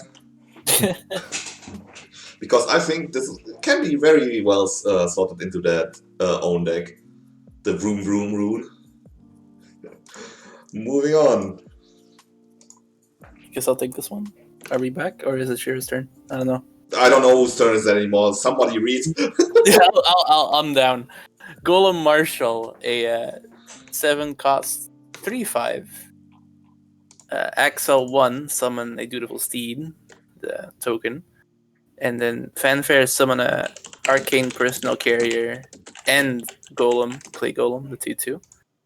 At the end of your turn, summon an Arcane Personal Carrier and a Clay Golem. It's a relevant 1 play point spell for Runecraft. So. Yep, that's about it. That's good enough for Unlimited. He can put it in Limited right away. Also, Jesus Christ. He's a chunky boy. He do become chunky though. He do. I think it's just the angle. Yeah, it might be the angle. Look at the other angle though. It's the same angle, except he's just the other way. I like the first. I don't know how big those cacti are for scale. Cacti for scale. But yeah, it's a good 1 cost spell. It's a good 1 cost spell for Runecraft, and you know what good 1 craft spells for Runecraft too. So it's like this slots right into Rooney because it's just a 1 cost spell that gets stuff out of your hand. So, what would you say, guys? 4. I'll give this a 5. Then with the spice. Yeah, I almost want to give it a 5. I kind of want to agree and give it a 4, not 5. Yeah. It's almost 5. The problem I see with this as a 1 cost spell, it doesn't cycle itself. Yeah, but neither does Augmentation, and we're running that currently. You could run Augmentation or... But Augmentation, at least, like, in conjunction with Offering Tomorrow, kills a minion on 2, on 3. Yeah, maybe. Like, I don't know. If you have nothing to target, then this is better. Yeah. Yeah, I'll agree on the 4. It's a really good card. Scorching Blast. Mango. Okay. 2 play point spell, deal 3 damage to enemy follower. If you have 20 cards less in your deck, deal 5 damage instead with 1 play point. It's fine.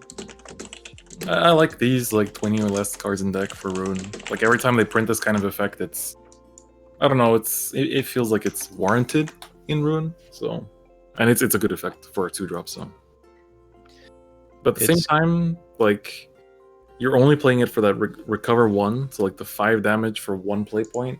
Otherwise, Wind Blast kind of takes care of things. It's good in Madcap decks, and you play Madcap in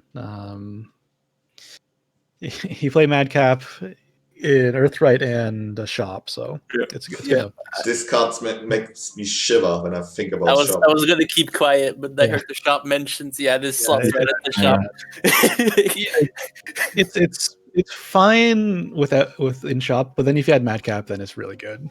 Yup. Oh no! Why would you do this, Cygames? Please, have mercy upon my soul. That's the problem, Rin. You just can't give him anything slightly good that's a spell. The problem is that it does need a follower to be played, and sometimes you just don't have that. Yeah. Because you want in Shop, you already want the followers on board to use Augmentation to draw off, right? If you need another follower for this spell, I don't know, but it's not bad. If you don't have options, then it fits in it pretty well. Yeah. You play this over other just direct damage. Let's rate it. I don't want to think about Shop anymore. 3. Yeah, 3 seems fine. Sounds about right. Yes. Moving on. Rivayle Deputy. Fanfare, summon a dutiful steed. Draw a card. Evolves. It draws. Yeah. It's a 2/3 that draws a card for 2. That's amazing. Yeah. That's really. Put But that right in the Mazer deck, dude. It's in Runecraft. Imagine this was in Bloodcraft. Oof. Yikes! Imagine this was neutral. Oh god, every day. Yikes. Okay, 4. Yeah, sounds about right. Yeah. Yeah. I'm okay with that. Mirror Witch. Is that my turn? It's your turn, and Chris, and then I go again, and then we reset the order. Mirror Witch. I think I go before you with an 3/7. Runecraft Bronze Follower has Storm, and Fanfare summon a copy on the enemy board. Smorg. Has Storm. Smorg. 5. If we stick to the meme. It's actually a really cool card, I feel like. It's interesting, yeah. Because, it can interrupt the amulets on the enemy board. If the enemy has 5 things on board, then you just get a 4.37. But if you play this and the enemy has a few steeds on board, the copy absorbs the steeds, and if you can then kill it, the setup the enemy did is now gone. Or imagine if your opponent doesn't have any steeds or personal carriers or whatever on board, and you have, then your thing is bigger. Yeah. It's an interesting card. Yeah, it's a good finisher too. Remember Implancer? The better Implancer because it's cheaper. Yeah, I'd say it's more comparable to running Zealot. But of course, Zealot you can play pretty much any time. This you have to situationally play it. You can't just play it on 4 and this is really good. You have to wait for the right situation to play it. Pretty decent if you have a cheap Wind Blast in your hand, because you can just spend the Wind Blast right away. Mm-hmm. Or not Wind Blast, I'm thinking Fire Embrace. Yeah. So it's a cool card. I like to see things done with this. It's interesting, yeah. Rating? A 3. I don't think it's a 2, so I'm maybe giving it a 3. It's 3. I just find it might be hard to find a spot for this. Chris? But again, it's Yeah, I'll give it a 3 as well. I kind of share the same. Sorry, I'm sticking to the meme. 5. Oh god. Oh, no. It's a Storm on base. 5. Powerful. Would you rather just have Demonic Strike? No. Storm, Smorg. Go face. Aggro Rune incoming. All right, I'll read this one, I guess, and then then you read, then we'll be reset. Yeah. Crystal Fencer, 3 point 3/3. Spell boost the cards in your hand. If you have 20 or less cards in your deck, spell boost the cards in your hand 5 times. 5 times. That's a lot of times. That's a lot of times. This boy makes me kind of want to Monka. Yep. Like on 3 is just like a Kyoka, right? Yeah. Yeah. It reminds me a lot of what was it, Clark? Which Yeah. one? It was it Carl or Clark? The Clark. 3 was drop. Clark. 2/3. Yeah, except it also boost hits your twice. spells, not just followers. Yeah. And it's 3/3, so it's nice to have something on curve for Runecraft that's spell boosting your stuff. That's true. Like, it competes for the spot Kyoka with without the Kyoka. Evo effect and like the Union Burst effect. Would But you then, play like, a 3 play point spell that just summoned a 3/3 in Rune? probably not. If you're not going to do that, then you're probably not playing it. And getting 20 cards or less in spell boost is not as easy as if you're not playing a madcap deck. True. But it's not impossible, right? Like, Yeah, it's not you'll get impossible. there. If the game goes late, then yeah, he's really, really good. Yeah. It's like you draw a Kuon late, you just slap this boy down. Yeah. This bad boy Even can like- fit in so even many like, Kuons. Yeah. You play one Rooney, big copies, and then you play him, and all your copies boy. suddenly plus spell boost Oh, plus 5. Oh, boy. Monka Christ. Yeah, so it is the second part of the fact is really good. Just how often that can happen in spell boost. But I guess if it's good enough to play on 3, then the situational cost is there. Like it's slightly bad for 3-drop in Runecraft, but then potentially amazing. Yeah. So, I could see it seeing play. I'm gonna give it a 3. Yeah. It's like one of those clear cut cases where like it's obviously not a 2 and it's not quite a 4. So it's like a 3, it's a 3. Yeah. I like how you rate cards done. It's like it's not this, so it has to be the one in the middle. Well, yeah. I mean, Yeah, you could just say it's a Right? 3. It's a 3. yeah. Let me continue onwards, and then Mango can have the next card again. Terra Nova. 4 play points. Summon a clay golem and a scrap golem. Give +1 to all other followers. Aggro Room Pug. It's a spell. That's about it. Although, yeah. You get a 3/2 and a 1/2. And 1/2 is ward. 0-2. Scrap Golem is 0-2, right? You get +1 attack from the. Oh yeah. So you get a 3/2 and a 1/2. So combined 4/4. Yeah. That's Okay, let's That's just rate great. it. I think we can only meme about this card. 2. 2, yeah. I don't think it's a 1. I don't know. I'll give it a 1. I'm not buying it. I'm with my boy Chris. I'm gonna eat my socks if I see this getting played. Competitive. You have a position to uphold. I have nothing to lose. You're gonna play it in Golem Rune. You're gonna see it become a 5/5 with a free evolve, and you're gonna be like eating your socks. And that's okay. I'll do it on a bit. What's the 3 cost? The 3 cost legendary Golem spell? Golem Squad. Yeah, Yeah, Golem Golem- Squad. There you Golem go. Squad, yeah. Activate it for Golem Squad. Plays double duty. It's spell just and it makes it go. Let's move onwards. Mango. All right. Dragon Devouring Dread. 10 play point 8/8. Fusion.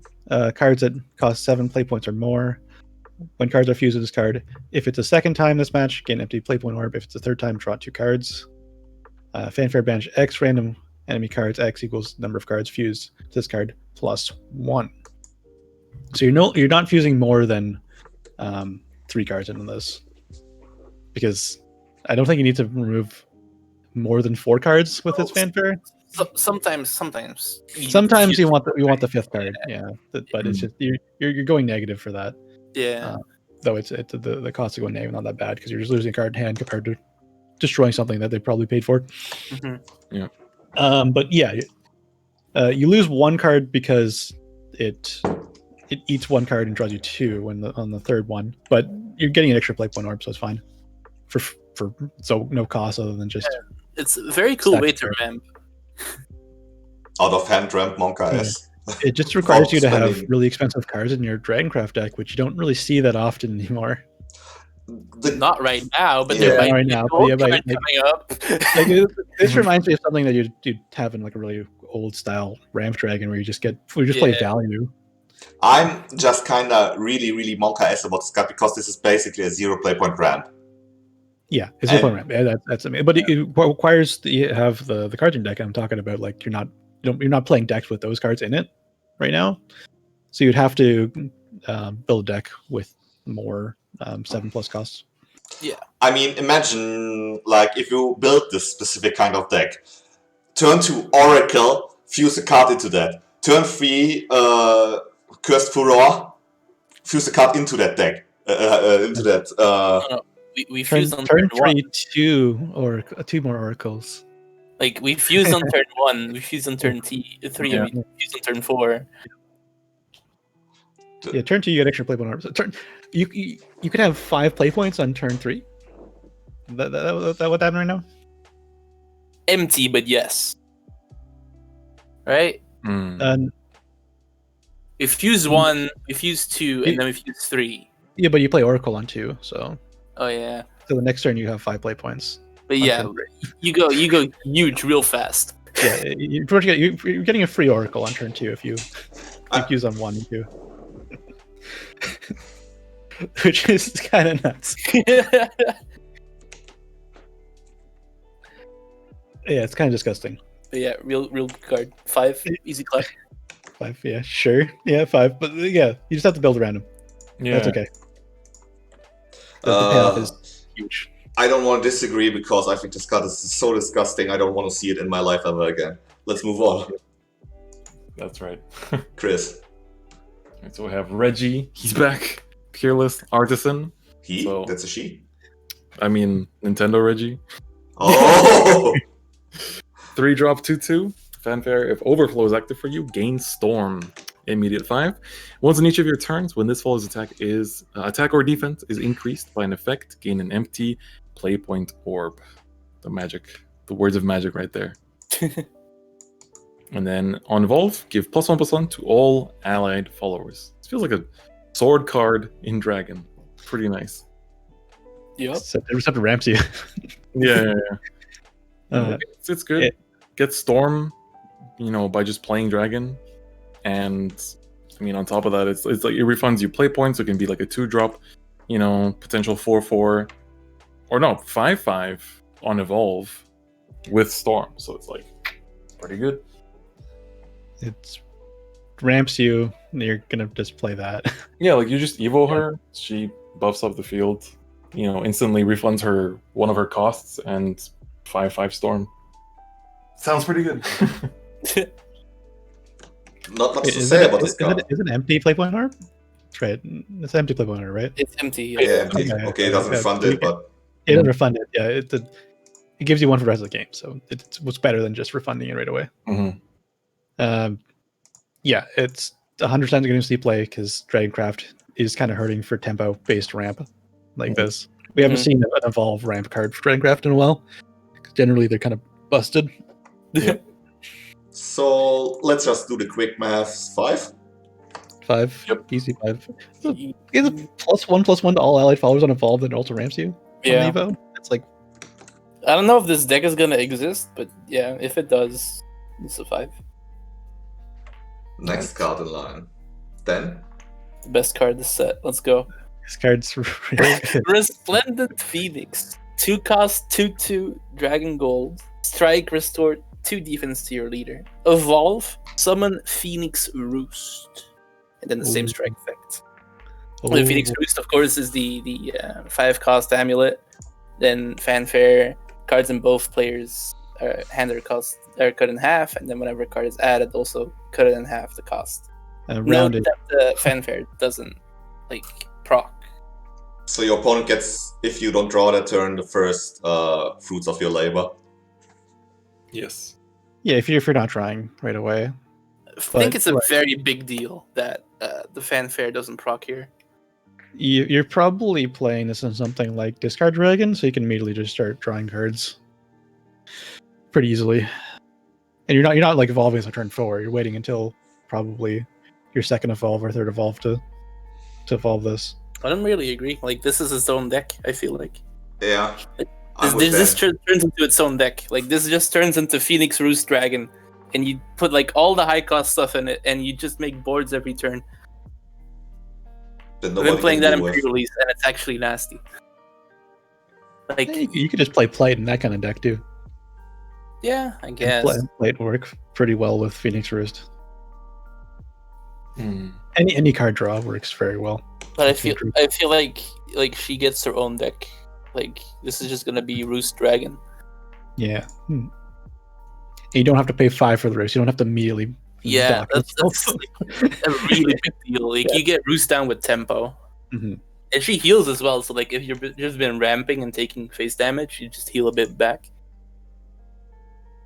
It's a really good card. Yeah, it's very, very good. I almost want to give it a 5. I'm giving it a 5. Yeah. There we go. He's got to stop gushing over her. 4. Just because I hate her, 4. I'll give it Resident Dragon Heater. Yeah, I'll give her the 5. Sometimes I have to be the contrarian. Next card. That's true. Balefire Wrenchsmith. Fanfare. Choose to put a dutiful steed, bullet bike, or arcana personal carrier into your hand and subtract 1 from its cost. If Overflow is active for you, subtract 3 instead. On Evo, he deals 4 to an enemy follower. Basically, free ride. Yeah, basically just the Dragon's version of aggro. Yeah, like good mid-range card. Does Evo stuff. Does fanfare stuff. I don't know. Like, 4? It's not much Maybe. to say. 4. Yep. Like, I guess, but I don't know if for Dragoncraft. A lot of other classes would be pretty good. Yeah, maybe. I can Even see it. Ruin because of the new archetype, so I don't know. But this would go into the Reggie deck, right? Probably. Yeah, also you can the 0 it can be a 0 cost dutiful steed, which is a +1/+1 on a storm, which shouldn't be underestimated. Or 1 cost bullet bike, which is also +2 on a storm. Is Hulking Dragonood gone? He is, right? Yeah, he should be. He was Rebirth, I think. Pepe hands, dude. Yeah, I'm gonna Nasty. give him a 3. I don't know if he's a 4.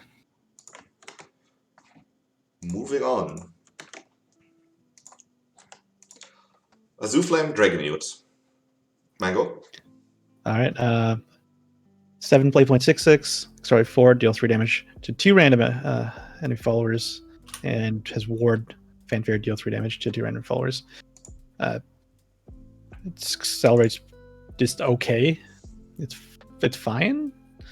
But if you're playing ramp and you need these 7 cost cards plus in your deck to run the Dread Dragon, then or the Dragon Eating Dread or whatever it's called, you might just have to put this in your deck and run it for the accelerate. That also can be eaten. It's also an okay card if your Roost is active. Yeah. A lot of cards are okay when your Roost is active, but yeah, it's a good tempo card. It's like a theme with the cards that got printed this set for Dragon. It's like they're pretty high costed, but like this goes into Dagon and like it's not Dagon, the DDD, the Dragon Devouring, and like it's a pretty good card after Roost. It's just awkward at an odd number, but it's fine because you just want it at 7 anyways to be eaten, and if it was 8, it's pretty much the same thing. Yeah, let's rate it. It's a 3. 3. 3. 3, yeah. 3. Next on the line. Dragonfold Artificer, Chris. Alright, so Dragonfolk Artificer. 2-drop 2/2. Once on each of your turns, when this follower's attacker defense is increased by card effect, summon a Bullet Bike. If Overflow is active, summon a Hellflame Dragon instead. What is a Hellflame Dragon? Hellflame Dragon. It's an old token. I don't know if we have a slide for it, but if not, it's a 2-drop 4/3 that has Rush. But yeah, so as a card though, I mean it's a 2/2. I guess it goes into the Reggie deck. So yeah, I mean on a Reggie turn, this is pretty decent. Yeah, it's also quite a lot of tempo in Overflow. Quick and dirty rating. I don't think it's quite enough for a 4, so 3. 3, yeah. 3. 3. Moving on. Draconic Council. That's me again, right? Yep. I love this card. Draconic Council, 2-cost card, 2-cost spell. Randomly discard one of the lowest cost cards in your hand and draw 2 cards. And then if Overflow is active, put a 1-cost copy of this card into your hand that gets discarded at the end of the turn. Whoops. Yeah, that's a very good card for this card. Nothing Not to even a say. bad thing sometimes. The discard at end of turn can actually be an upside with the. Yeah, exactly. Like, is the real good card. This draws a nasty amount of cards. This is a 4 for this card, Dragon. Change my mind. Yeah. 5/5 in discard dragon, and then I want to maybe give this just a 5. But it's a 5 in discard dragon, then a 4 in other dragons because you just play it. Yeah. Like even in regular. It's a 3-cost draw 4. With Roost, it's 2-cost draw 4. True. You discard your extra phoenixes. Yeah, you're probably right. It's a 5. For a silver card to get a 5 for me. Yeah. It's a 5. So 5. Oh, that's the first time a card that has a 5 score rating. Moving on. Mermaid Guide. That's me. Fanfare, if you discarded any castles, turn gain Storm. 5 and 5. Storm out of 5. Storm out of 5. It's actually pretty good in discard dragon. Yeah. It's pretty good, yeah. It's pretty good. Changed my mind. It has Storm. I'm going with the meme. It's 5. Yeah, Yeah. I'll agree with you this time. I'll give it a 4. Yeah, it's a 4. But yeah, it's really good. Discard dragon. Like, this card might just turn into, like, a hybrid aggro deck at this rate. Mango. Oh, I give it 4. Oh, sorry. Next card. Wormfire Engineer, 1 play point. 1/2, it's a goblin with upside.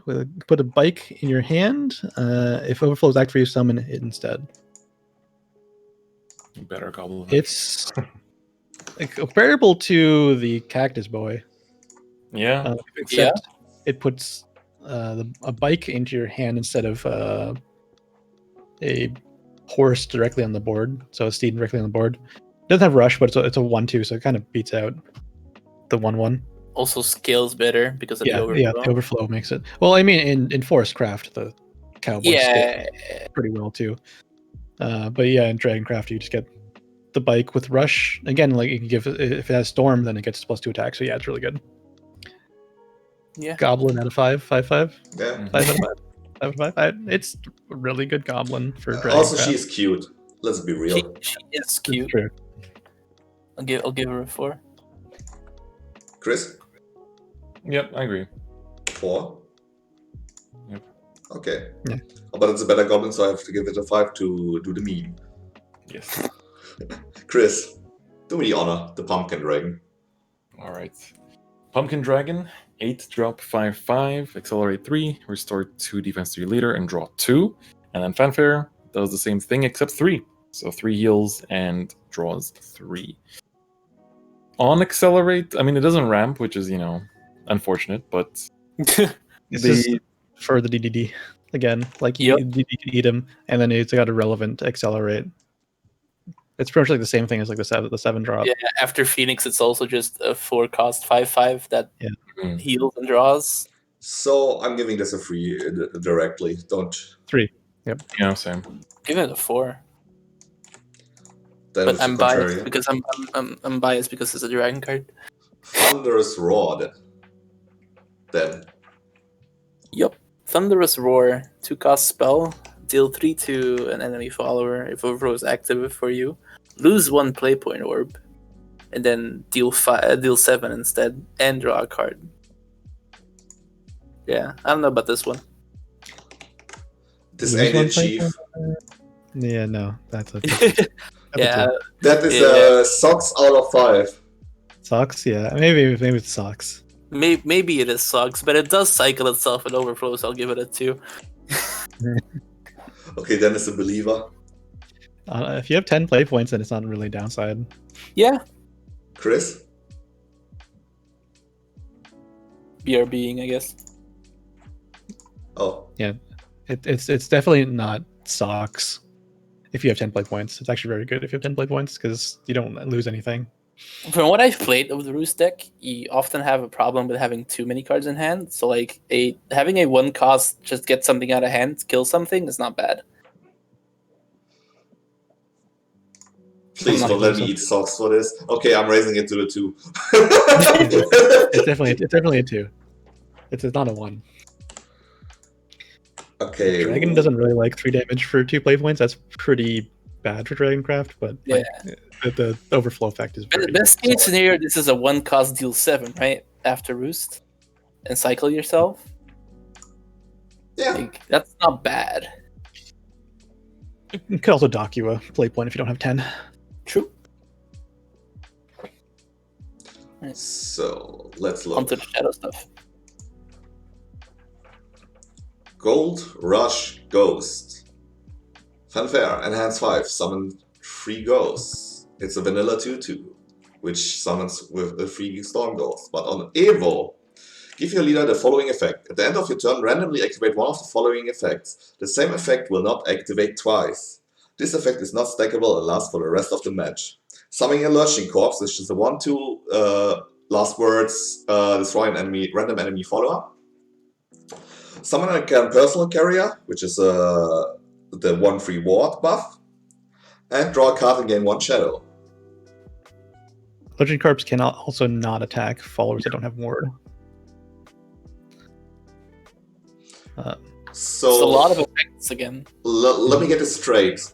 As I understand it, it just summons 1 Lurching Corpse, 1 personal carrier, and it draws you 1 card and gives you 1 shadow, and then it does nothing anymore, right? Because the same effect.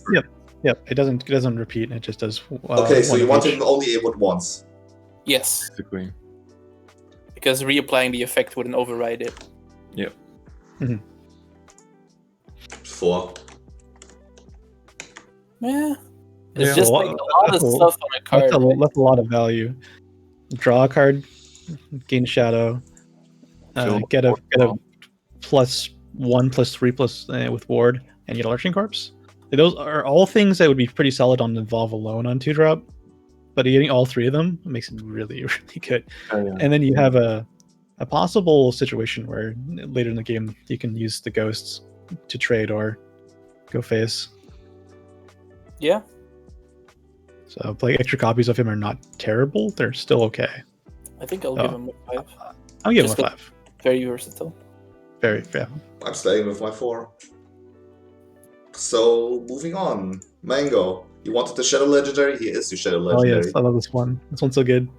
All right, 7 play points, 6/6. Invincible monster trio has Rush, Bane, Ward, Necromancy 15. Summon Invincible monster trio. At the end of your turn, deal 3 damage to enemy leader. Last words, destroy random enemy follower. It's so good.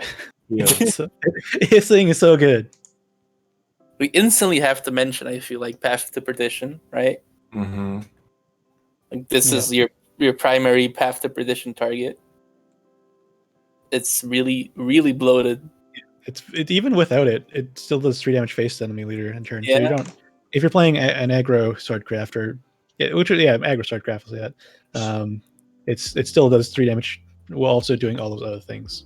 Or you, if you're playing a really aggressive Shadowcraft mid-range deck, instead of playing Dreadlord, you can slot in the Invincible Monster Trio for the Rocker. Mm-hmm. Mm-hmm. Which Yeah. also not bad. It's pretty good. And last words also like last words with ward. We've seen this as a card alone that was pretty good, but with Rush and Bane as well. Yeah, And a 6/6 instead of a 4/5. it's a good It's card. a better Kiwi. It's a way better Kiwi. Kiwi is And crap. I love Kiwi. Also good with Nep, but of course there's not too many other good cards with Nep at the moment. Nepties. Yeah. That's true. So let's just 5 and move on. Yeah, 5. Yeah, I love this card. It's great. Chris? All right. Moving forward, Great Pick Corpse, 4-drop 3/4. Fanfare, Burial Rite, summon a ghost, and once each turn, when another allied card is banished, summon a copy of it. It's pretty interesting. And then Evolve Effect, destroy another allied follower and an enemy follower. So, of course, you have to have both be targetable to use that. And once each turn, same effect as, before Evo, when allied card is banished, you can summon a copy of it. So, pretty nice, I guess, on curve, going second, but I don't know, what else can you say about this? It synergizes with itself. Yeah. Yeah, you can destroy the ghost to get its evolve effect, or you can make the ghost go face, and then it will banish itself, and you get another ghost. Yeah. So, yeah, it's solid. Like it has two modes, pretty much. I'm thinking. So if you go first, the ghost goes face, and then you get another ghost back. If you're going second, then you can evolve them. So it's pretty good on curve for going first and second. If you're playing an aggro swordcraft, and there's benefits for ghosts, but not too many. Solid 4. 4, yeah, I give 4. Yep. He also looks real good in that armor. I'll give him a 4. Then. Death of the Party. 2 costs amulet. Countdown 8. At the end of your turn, activate one of the following effects in order. Draw a card, deal 2 damage to the enemy leader, gain 3 shadows. Can't be destroyed by effects. Can't be destroyed by countdown. And last words, lose the match. I like this card. Well, I love this card is so much value. It's so much value. It's People nuts. were beaming on this so hard when it got revealed, and I'm like, guys, are you reading these effects? You're playing Shadowverse. When is the countdown 8 gonna activate before the game's over? Turn 10, you're dead anyway. Like, Yeah. You play this against Griefer Haven, and Griefer Haven makes you cry. But then they wouldn't make But you cry even then, in regardless. like a bad matchup where you would go late, you'd play it on like turn 4 or something, Yeah. right? You don't play it on turn 2. You're playing a 2-drop on turn 2 to curve out in a Shadowcraft. You're never playing this on turn 2 if you don't have to. Just slam it on 4, and then it's active till like turn 12, and you don't worry about it. Yeah, so it's draw 3 cards, deal 4 damage to enemy leader, gain 6 shadows for the whole effect. mm-hmm. Gain 9 shadows, right? Also, is that he who wants rocked and Ecta? You're not gonna get the third rotation. Oh, yeah. The countdown's gonna go. So you're only gonna get 6 shadows, but that's still fine. I don't know who the skeleton is, but it is Hector, yeah. Skeleton is not Rocker. Yeah, I don't know who it is, but it is Hector, yeah. Yeah, Hector, for sure. Okay, let's rate it. 4. I don't know if it's a 5. Yeah, It's almost a 5. very close to giving it a 5. You can't run 3 of these in your deck. It's just too clunky. You can run 2. I think. Big thing is also that you're paying a board space for the rest of the match, pretty much. Yeah. Which is a downside with all the ghost generating cards. Yeah. Mm-hmm. Give it a 4. Moving onwards, we have the Goldmine Necromancer. It's a 6 play point 4/5, accelerate 1, destroy an allied follower, reanimate 3. At the end of your turn, deal 2 damage to all enemy followers, reanimate 3. Evolved, same as unevolved. So notably, this is a forced resurrection, which is one-sided, and if you just run Jiangxi as your free drop, or a card which we later will discuss about, this is pretty nuts. Yeah, so I'm thinking Jiangxi immediately. It's really good with Hades. Yeah. Yeah. Hades rotates. Yeah. Stuff like Hades rotates, yeah. Yangshi and Helio come to mind as 3 drops, and then the card we'll see later. Mm-hmm. Yep. What's its regular effect again? At the end of your turn, deal 2 damage and reanimate 3. It's 2 damage to all enemy followers, and then it still reanimates 3. That's not bad. Yeah. It's like it's situationally decent, but like right now in Shadowverse, you don't see that very often being good because most things are just huge by turn 6. Mm-hmm. Yeah, it'll mainly see play for its accelerate effect, and like I think the accelerate is nuts. Mm-hmm. You can use it on a ghost as well. It's like super big upgrade on ghosts. Yup. There's a lot of ghosts. So let's just rate it 4 for me. 4. Yeah, for sure. 4. Out of the bank. And Mango. All right. This card's really good. All right, 4 play point 3/3. Abyssal Wraith has Storm, Fanfare, Barrow Right, gain +1/+1. So we rate this Storm out of 5 and move on. Yeah, it's a 4/4 with Storm. It's the only downside you have to discard a card, but you're still getting Barrow Right as an effect. I'll take it. Yeah, it's even just like discarding the cards is not even that bad if you have Barrow Right benefits. Stuff Yeah. like Friends Forever and Multeo can get this back, right? Yeah. Generates you a Shadow without having to pay any play points. I think, like, in all seriousness, it's a 4, right? But I don't think it's like Storm out of 5 kick. Yeah, it's a pretty good Storm card. It's one of the better ones for just like stats to cost for Storm. Chris, your rating? I'm sticking with 4. Yeah, they'll go with a 4. And I thought you as my mana search bro would rate the Storm out of 5. Sure, right, Storm out of 5. Okay, Necro Impulse. Chris. 1 second. So Necro Impulse. This is the 4 Ghost Summoner for 4. And then on 10, if you play it, with Necromancy 10, then it also gives +1 to all allied followers. So I feel like it's decent. Good. Yeah. That's good. It's really good. Yeah. That's really good. It also has my girl Necro Assassin on there. Yeah, Necro. Yeah, she's mad cute. I love the like trend they're doing of reprinting old followers on like the card art of like spells. Yeah. We've seen that for like a lot of different spells now. I Yeah. love it. This is way better than Phantom Howl. Yep. Phantom Howl is a decent card. Like instantly, Phantom Hell comes to mind, and this is just better. Yeah. This is 8 face damage. Yeah. Also, I saw in That's chat if you don't what have are you them building already. shadows for? This is what you're building shadows for. Yeah. That and the trio. The trio, yeah. Yeah, those 2 cards are just good enough payoff. Also, Gramarye still. She's still in there. Yeah. Gramarye with trios kind of funny. Recover 50 play Jeez. points. I have Gramarye effect active. Let me just play 2 trios this turn, which equals to 4 trios. Yep. So, I'm sorry, okay, but since I want to uphold the meme, Storm out of 5. Storm out of 5. I think it's better than the last one, but yeah, I'm gonna 4. Four, It's really good though. Storm out of 5. On turn 8, you can play both of them, and you get a lot of value. That means I get to do Grudge Teller. Grudge Teller 3 costs 3/3. When this follower comes into play, deal 2 damage to the enemy leader. 5 out of 5. Move on. Best that card card- of the set.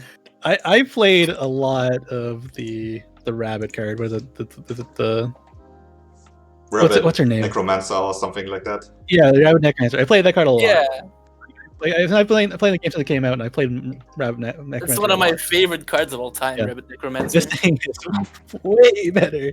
Yeah, and like, Doesn't get if banned you hit a from the effect. 3/3 with Milteo and just have her as your Fury drop, you smog Yeah. the enemy for 4 by playing Milteo. Yeah, Like, she's actually nuts. so good. Yeah. But she's definitely a 5. Yeah, first Yeah, bronze for to receive the fight award. She gets the Yeah. bronze award. Yeah. Yeah, Bronze Ward. The only problem is the meta has the world in it, and that's like the only thing. Yeah, just about. Bone Fanatic. Fanfare, Enhance 6. Transform this follower into a giant skull. Last words, Necromancy 1. Summon a skeleton. So this is basically always neutral to your shadows. No, it's always up to your shadows. On 1, 3/3. And giant skull is a 6/5, which summons 2 skeletons. And has Good ward. award. And it has one, yeah. I think the way Shadowverse works is that if the last words you'll gain the shadow before the last words go off. I think is that how it works? Or And do you? pretty sure it does, yeah. Yeah, so the necromancy always goes off unless it gets banished. So that's a very good 1-drop. Yeah, Not much just to the one say. drop that sticks. Nothing else to say. Yeah. Yeah, yeah.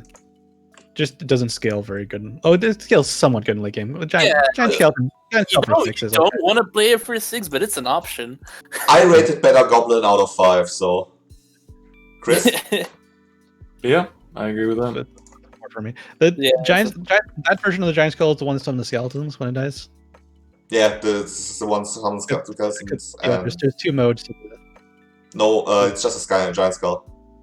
Yeah, like I'm thinking like the actual card has 2 modes, and this is the one that summons skeletons. Yeah. Yeah. Yep, good. Move on. Moving on.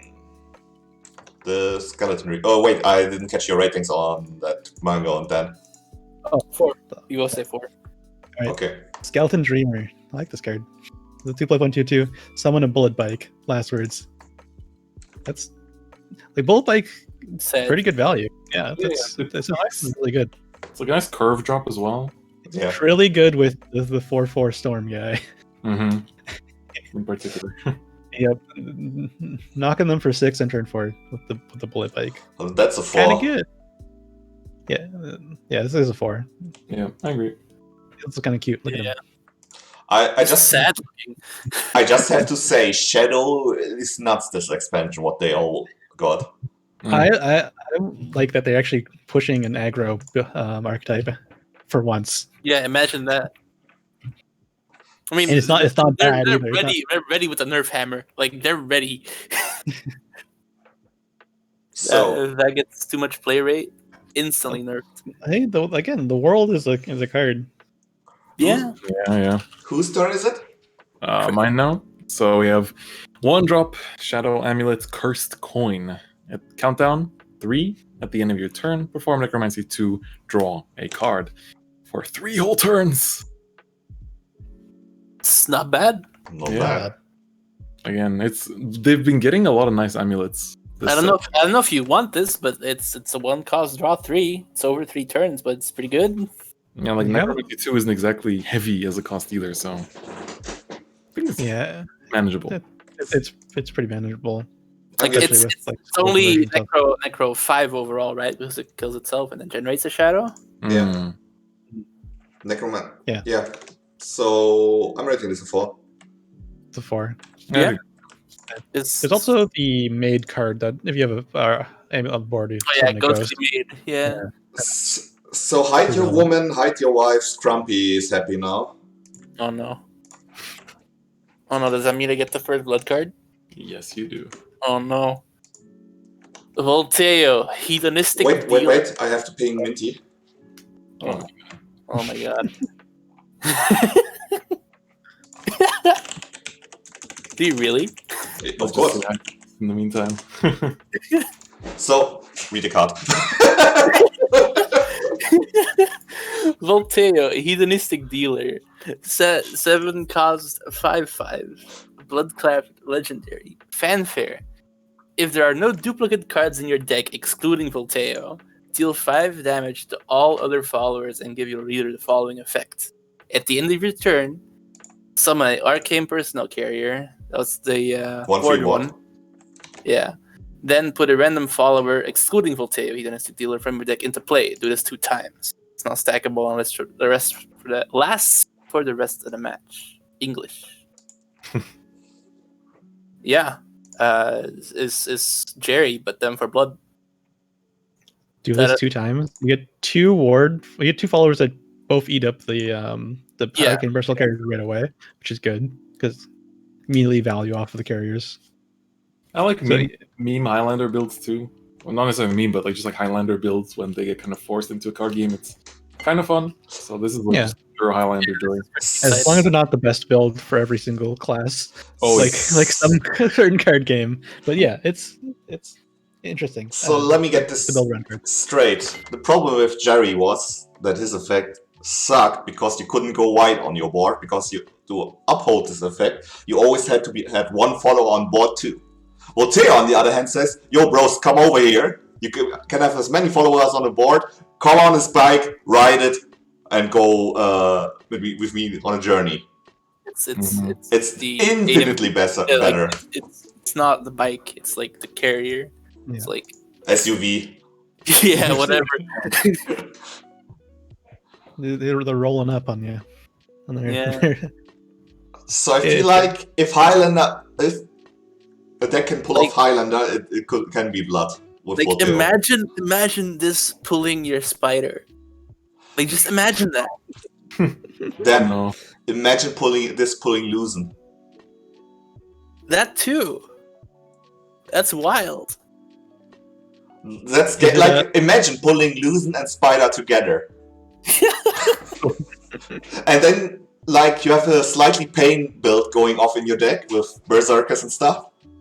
You're cooking a stew. The only thing is getting to this card, it's like until the turn 7, it's like you're gonna have to work hard with the Highlander deck of yours. Yeah. The nice part about Bloodcraft is that they do very well for the first early part of the game. They also have very good standalone cards. I feel like. Yeah. They have a lot of redundant cards too. Like a lot of cards that just cover the same effect over. Yeah. So it's for Blood. It's not the worst to go Highlander. Like it's not like Sword where Sword doesn't want to go Highlander at all. Yeah. Yeah. For Blood, it's fine. Yep. Quick rating? 4. I don't quite want to give this a 5 because it's Highlander, but yeah, 4. I'm just gonna meme on normally I would just give this a 4, but since I want to meme on Minty, it's a 5. Pepe, Oh no. no bully. Who gave it a 4? Mango? I did. I gave it a 4. I gave it a 4 too. Yep. I'm just bullying Minty at this point. Nice. That's okay. On the other hand, the real 5? Yeah. Well, Unblemished Wings. Fanfare. Draw a card. Then, if at least 15 cards have been added to your hand from your deck this match, your starting hand doesn't count. Evolve this follower. On Evo, it gets only +1/+1, but says Storm. Free Evo Storm. And I know a certain deck that draws like crazy, blasts your face. It's the sound of ball approaching. Yep. Just slot this into ball, go face. Yep. Like it's so nice. Like you naturally already draw a fair bit in this deck, even without ball. And then ball comes in and just like, okay, hello. Eat hand, give you hand. Eat hand, giving you hand, go face, bye. One ball drawing like 5 cards is already kind of good. It's active when there's 22 cards in your deck, right? Yeah, should be. Yeah. So yeah, you'll get there pretty fast. That's not counting your starting hand, right? Well, yeah, that's why like -3. Yeah. So 22 cards in deck is when it's active. Yep. And not even that, like you can just play cards that summon bullet bikes now in Baal and then go face for like whatever with Vuela. But yeah, this is obviously like just ball support, and it goes face real hard. Yep. Let's rate it Storm out of 5 and move on. Yeah. I'll give This one's definitely Storm out of 5. Yeah. Showdown Demon. I love 2 how play 2/2, discard 2 cards. At the start of your next turn, draw 2. And then Evo, randomly summon a bullet bike or a carrier. Both are pretty good options. Yep. we just had obvious ball support. This is more obvious ball support. More obvious ball. Just good. Pretty good with Ravening Corruption. I say this is a 4 out of 5 and move on. Like Sure, you drew your worlds. No worries. Just discard them. Yeah. Yep. All right. Up next, we have a leaked next Dark Souls boss, Demon Blade Knight. So fanfare: if Wrath is active for you, gain the ability to evolve for 0 evolution points, and he can attack 2 times per turn.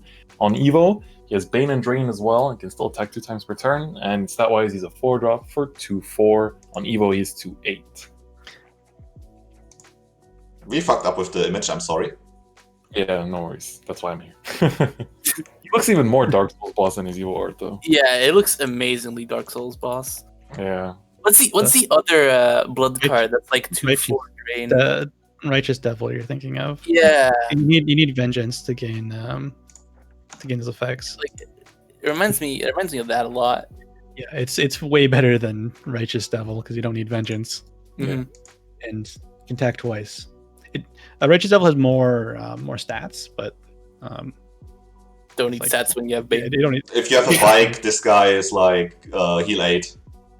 Drive by Emil. You also Any attack buff on him is actually really good. EO with amulets. I haven't like processed this. Jesus. So, what would you rate this guy? I don't know if this is what Raph needs, by the way. It's a 3. I I think think. it's the Even same. though Ath- it's in control blood, and I don't know where control blood's gonna be, Yeah. or Three like sounds Highlander. right. Yeah, it slots into Highlander for sure. Put that right in there. Okay, it's a 3. Yeah, I agree. Moving on. Crab's Devil. Is that me again? Yeah. Yeah, it's your turn. Crab's Devil, 2 cost 1/2, so kind of understated. Has Bane, so I guess the attack doesn't really matter. On each of your turns, when the Swallower attack or defense is increased by an effect, restore X defense to your leader. X equals a random number between 1 and 6. If Vengeance is active for you, X equals 6. Let's go. So Why is it basically, random, though? he's cheating. Why is it random though? I don't know. Because in Because addition he's a to gambler. in addition to Blood being like the drawing deck, they want to make Blood the casino deck too. Yeah, like we got a few of those like gambling card arts, right? For Yeah. Blood? Yeah. I guess Volteo is also one, right? That's Yeah. the whole theme. Yeah. Yeah. We stay gambling. But okay, how often are you gonna get a buff on him? And how often is that gonna matter? Early game, it doesn't matter. The healing, it's like Yeah, I don't know Potentially how essential this actually is. I mean, with the rush amulet, he just turns into like a 2 play point heal, kill something, right? Yeah. actually pretty good in the Highlander deck because he immediately, if he gets pulled off of the random effect, he immediately True. gets the buff and heals you. And he's Bane, so it's not like you get that much of downside for getting a 2-drop. Yeah. Yeah, I don't think he's bad at all. The Bane really is like puts this card a bit higher. I give it a 3. Yeah, 3 Yeah, sounds I'm reasonable. close to giving him a 4, Mhm. but yeah, 3. I'll stick to 3 as well. Moving on. So it's Yushir, I think. Yes, the red cap. Fanfare, put an Executioner's X into your hand. Once on each of your turns, when this follow against Russia Ward, gain +2/+2. And evolve against the normal stats, but the Executioner's X is a Bloodcraft spell, costs 1 play point, give a follower a rush, and on 4 play points, give +1 attack, I think, or something like that. Two attack. Yeah. Yeah, enhanced +2 attack. So this guy is basically on turn 4/4 with rush. With rush, that's very good. Yeah, or if you pull him with Volteo, he gets massive stats. Big note is also that he doesn't need the Executioner Axe to get his effect. He can just also proc an amulet. Yeah. The bike or the courier. So 100% fits into the Highlander deck. Like, why would you not play him in Highlander deck? Aside from Highlander deck, I think he's actually fine in a tempo-based deck. Mm-hmm. Yeah, if we define tempo-based decks as decks that are just running the amulets, then yeah, he just fits right in. Yeah. He's getting a free from me. Like, you wouldn't run this into something like Ball, right? You wouldn't put this in Ball. Because it clutters your hand with a spell. Yeah. Yeah. It's kind of like the shoes and sword. Yeah, it's definitely not good in Ball. But, like, some other kind of mid-rangey or tempo-based deck, it's fine. And then 100% fits in the Highlander deck. So I like his name. I think East was saying in his stream how it's like you have all of this going on in his art, the whole goblin, and then just pay attention to the hat. Yep. It's just a Red red Cap, hat. it's a classic Yeah. fairy tale creature. Yeah. So who's with me on the free? I'm a 4 on this guy. I'll I say think he's just versatile enough to be a 4. I'll give him a 3. I But agree. he's right on there. The edge.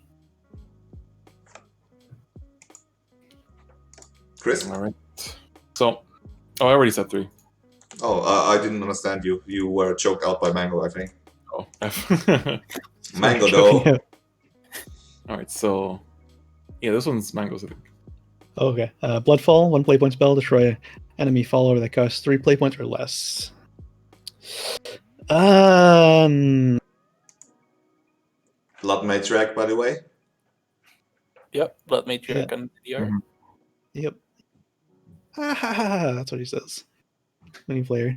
Just laughs. All right. It's fine for. I don't know how relevant this is right now.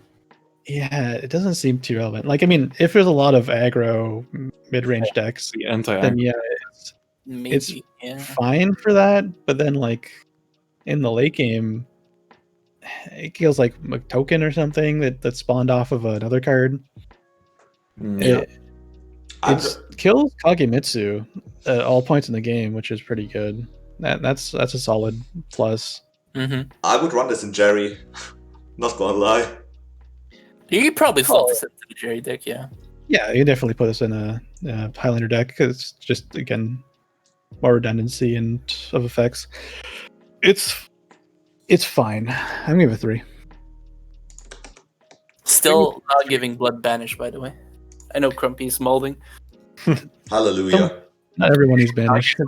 I don't like that everyone's getting banished. It's too much. I told my last word effects go off. So Mango was at a 3. No, I think it's at the moment it's a 2. It might go up eventually. Witch Doctor made a good point. You kill Kage with this, but Yeah. Yeah, I'll stick to a 3. Yeah, I'll also Sure. stick with a 3. I'm sorry, Chris. damn, okay. I see. Shit! At My least- sword is gone again. At least the next card is easy to rate. Scrappy Werewolf 2/2/2. Rush Fanfare. If Wrath is not active for you, deal 1 damage to your leader. Otherwise, gain 1/1 and Storm. Therefore, a Storm out of 5. Yes. Scrappy. It More gains like 2. trap. It also gains the 2 stats on Evo, so nothing doesn't lose out on anything. But I mean, it's a 2-2 with an upside for Wrath, so...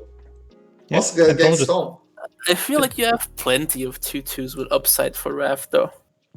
Yeah. this is a nice one. Like, I don't know if this is better than like the 2 cost stuff Wrath is doing right now. I mean, it's better, certainly better than the 1-2 at the bat, in my opinion. Yeah, but that's not running Wrath anyway. Yeah. It's not... Uh, It's not a Bloodbinder, that's for sure.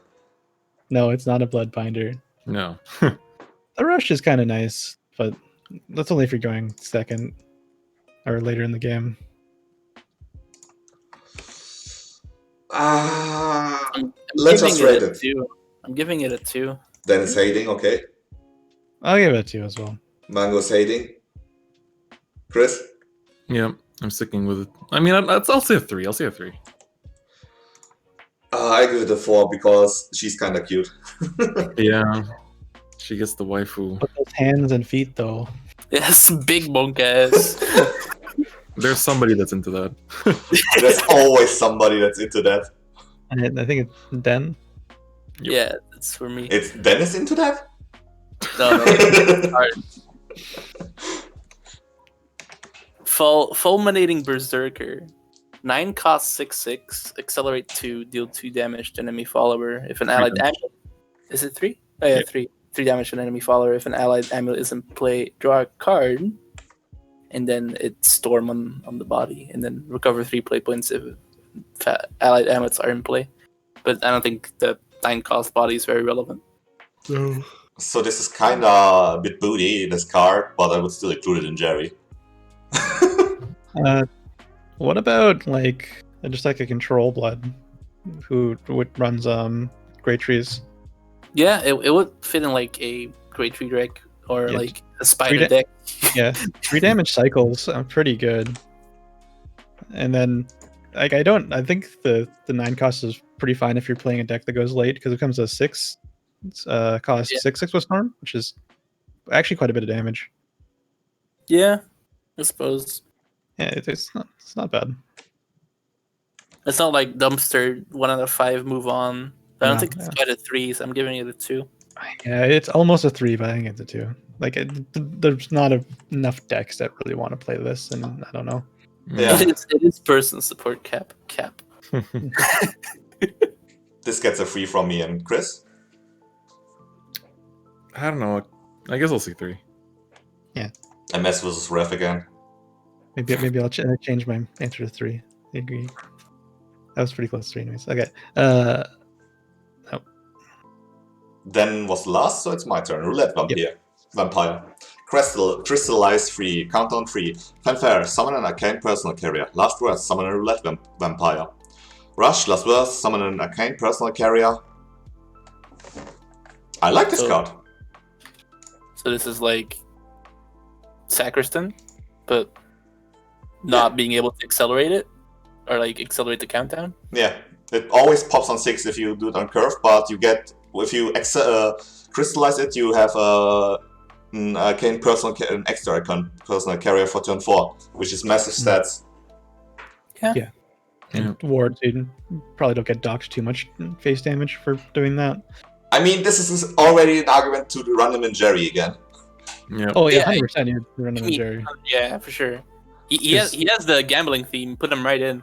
He's got a lot of stats to get pulled from the effect. Like there's a lot of stats. It's a 5/7. Mm-hmm. Yeah, it's pretty good. Like he becomes a little bit awkward, maybe turn 6, but like it's okay to play him on turn 6. I'm rating him a 3. Yeah. Yeah, I'll say those 2. 3s, yeah, that's fine. Moving on.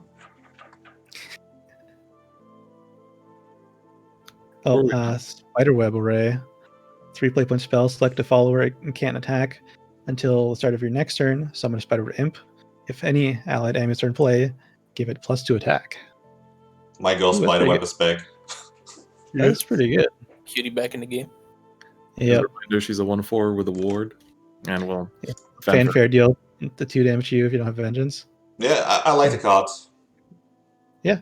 Not too many effects that just freeze a follower. Yeah. It's like a pretty unique effect. Yeah. Usually for forest. Mm-hmm. Oh yeah, that's it.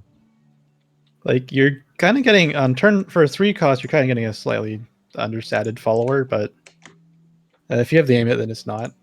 It's actually overstated slightly. So yeah, it's fine. 3. I hope she gets a deck with the spider, and we can just call it Spider Blood. Yeah. Things. Give me your ratings, guys. I'll give it a 3. All Mango? A 3. I'm sorry, Chris. I'm yoinking the next one. Wow.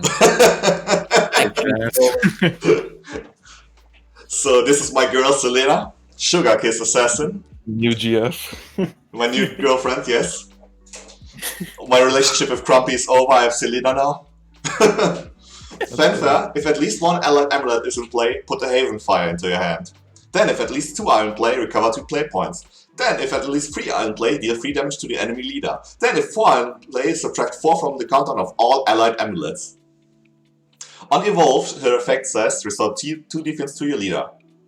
And Haven Fire is a 2 play point spell. Deal 4 damage to a random enemy follower and then 1 damage to the enemy leader. Give your leader the following effect. At the end of your turn, if an allied amulet came into play this turn, put a Haven Fire in your hand. So... She's cute. She's cute. She does everything Haven wants. I love her, and I will always treasure her. Would you kiss her on the forehead before bed? Yeah, I would. Big 4 ass damage, forehead. actually pretty solid. Haven Fire doing 4 damage instead of 3 is pretty nice. Yeah. And if Haven Fire goes face, brr. She goes face, brr. I also want to mention, people are memeing on the if 4 are in play, but like Manifest Devotion exists. Man, maybe it's time to finally get my first ranked Haven win this sen, huh? Also, people are memeing on 4 amulets in play, but it's super easy. If you've already seen Crystallize the 1. strike decks, Yeah. Crystallize 1, the 3/5 that heals you. Crystallize 2, the Educator. Turn 3, you play the Bird, the new one, which gives you a 3/4 Regal Falcon and an arcane personal carrier, and then you just slam Selena. Bam! Spoilers.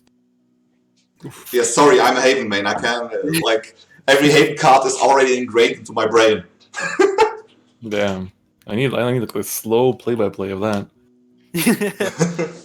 But that is a massive board on turn 4 and smorks and like you free Evo and you kill 2 things, one with the Evo and one with the Haven Fire.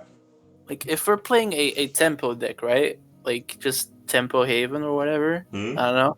You only want 3. Like the only requirement really is like the 3 one, right? You don't really care about the 4.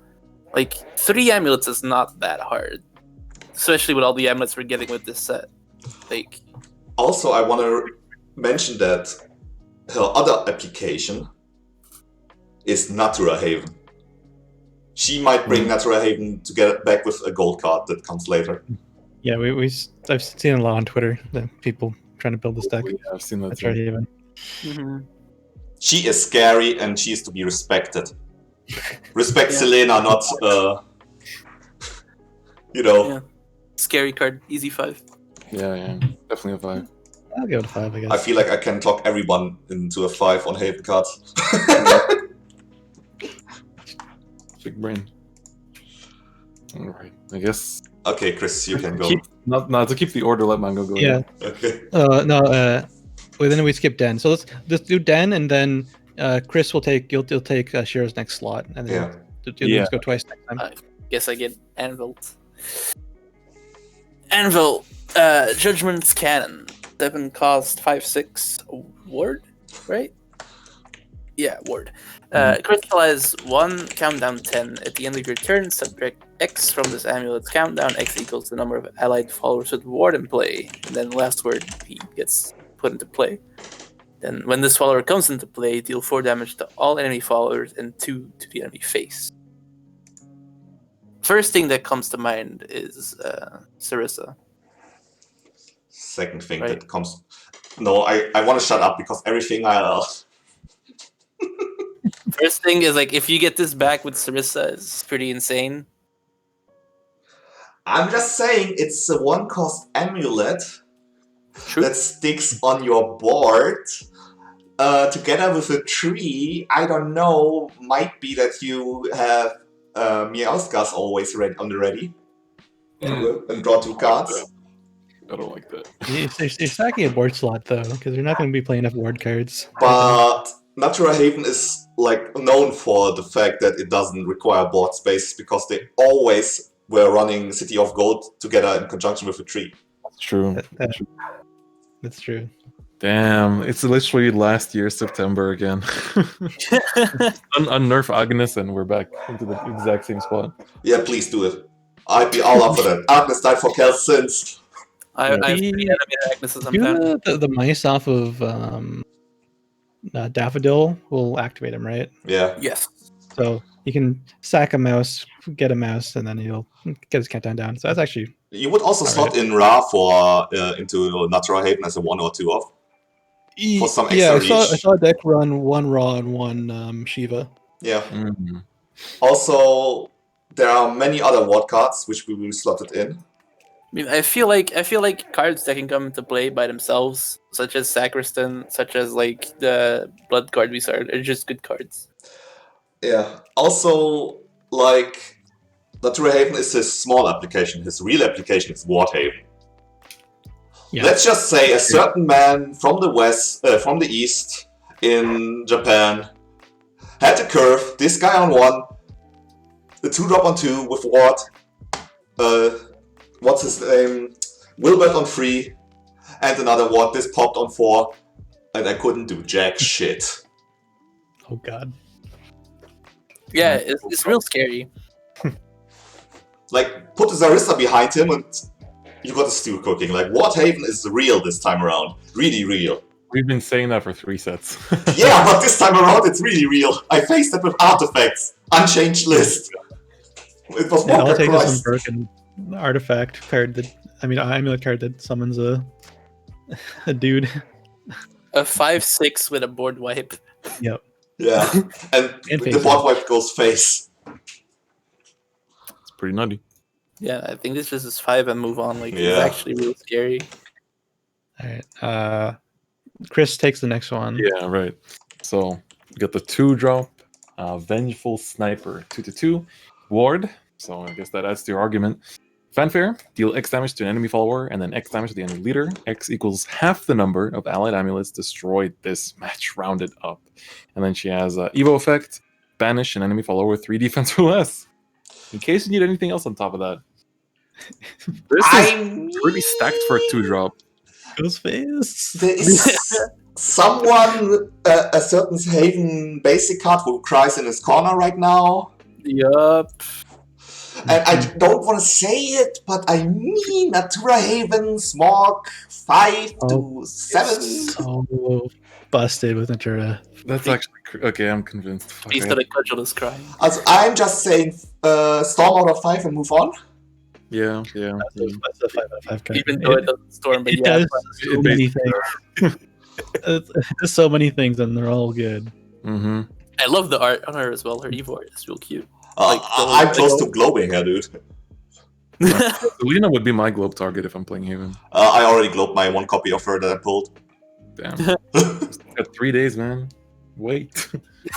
Shield. I couldn't. It's. All right. So now we do. Holy Sanctuary, 4 play point. Amulet, Fanfare. If you have more evolution than play points in your opponent, recover 2 play points during your each of your turns when your leader's defense is restored. For the first time, deal 3 damage to enemy follower. Second time, summon a Holy Flame Tiger. And third time, give a random allied follower +2/+2 ward, and the following effect can't be targeted by enemy effects. This is basically a replacement for Ilana, a prayer, Vard, and Tenko in 1 card. Basically, this is Griefer Haven support. Let's go. Yeah, it's pretty solid for that kind of archetype. We don't have like too many consistent heals. You always have to be playing heals from hand, so you always have to be playing like it always costs you to heal. Most of the time, that 1 free ping is enough. Yeah, that's what I wanted to say. Like, the most relevant part is just the first time. Second time is pretty solid. The second time is pretty solid, and the third time is amazing. Yeah. Like, where I would actually save my heals for the next turn and then go for the third time. I had games where I was off the edge of dying and hit behind the world, who got the third time effect. Yeah. On turn 10. It's gonna get. Something I do want to note is that there's a lot of amulet removal at the moment. So I don't know how good this will be. That's true. Yeah, like you're not sad if you lose this in Griefer Haven. Just saying. Yeah. Like if you ever want to like really build an archetype around this, like then you're sad, of course. If you're going second, it's not too bad either because you're only paying 2 for it. Mm-hmm. So 4 out of. It's a 4. It's 4. Yeah. I'd consider myself a Tenko expert. And I consider myself that too. That's my favorite Haven deck. You're my bro, Mango now. I love that deck. Yeah, I love it too. It was so intricate, and the mirror match was really difficult. Yeah, it was rewarding. skillful. Yeah, it was a lot of skill. Meanwhile, me, the sword player, literally just like molding at Tenko. Yep. The puppet player molding at Tenko. Yeah, that too. That was that too. I got to 3rd place in DreamHack Montreal with that deck. Damn. Tenko is the deck of dreams. Moving on. All right, up next. You know, you sit down with your friends and you're talking about anime, and then you start talking about Fate Stay Night, and then your friend's like, "Oh man, I really hate that one guy." It's like, "Which guy? Which guy?" You know, the shady priest guy. So 5-drop 4/4, crystallize 1, countdown 2. Last words: banish a random enemy follower, just like that, baby. And otherwise, his body effect is when an allied amulet comes into play, banish random enemy follower. That seems pretty decent. And then on evolve, put a random follower with crystallize or amulet with countdown from your deck into your hand. And then it keeps the same effect that when an allied amulet comes into play, banish a random enemy follower. I just want to say I could name 10,000 applications again, but Griefer Haven and Amulet Haven like this guy. Yeah. Yeah, he seems like a solid fit. The last one's pretty good. It's like Morier that banishes instead of destroys, but it doesn't draw. You could make an It's more argument like to the just other guy. imagine a world where you have an amulet on 1, an amulet on 2, an amulet on 2 amulets on 3. This is the second amulet. And then Selena, and you banish a card, and then you kill the other card with Haven Fire. And get a Haven Fire back. The crystallized one is gonna be good. This card is good. Yeah, it's like better than Priest of Excess. Yeah. And Because at least Reaper the Haven body's a little sits more- over here and says, why not both? Yeah, you're gonna play both. I don't know how many copies of both, but like Shady Priest draws Priest of Excess as well. Wait, no, he doesn't, right? I know he draws Crystallized. He draws Crystallized too. Yeah, but he's not crystallized. He's Axel, right? No, Oh, he's is he? crystallized. He's He's crystallized. I already pulled Priest with him. Oh, whack! Nice. Whack. I didn't think Verdant had crystallized already. Is it Verdant that was old? the expansion that gave birth to Crystallize. Oh, there you go. Damn. Yeah, It's been a while. I think it was Excel put an name on board. Yeah, something like that. Yeah, so let's rate this guy quick and easy. I like him. He's a good Morier. I give him since he has many applications. I want to give him a 5, but he's on the brink of 5, so he gets a 4. Yeah, I'll give him a 4 too. 4 is Sure, 4's 4. fine. Like, it's just personal bias that I love this card. You're good at convincing us. The next card and the person presenting it have the same amount of letters in their name. Oh, boy. shit. Set 7 cost 2/8 with Bane and Ward. Accelerate 1, restore 3 defense to your leader, and then Bane Ward can be targeted by enemy effects, and at the end of the turn, restore 3 to your leader. Is a big ward, chunky boy. I just think he's outclassed by other ward cards in late game, and there's not a lot of late game slots. If Ilana would still be there, I would be all over him. Yeah, he's definitely good in that. Like the problem with him in like Reefer Haven is that you'd run out of cards, and just accelerate 1, heal 3. Does nothing for probably you. Not, yeah, probably not good enough. So, yeah, it really relies on accelerate 1 being solid enough to run him, and then just have the option of the 7. But I don't think it is. Yeah. I really want Goddess of the West Wind to do something with this, but I don't think she can. Nah. Because Goddess of the West Wind pulls him. Like, Yeah, you can slot him in for a free burst heal for the amulet, the dedicated amulet deck for the new one.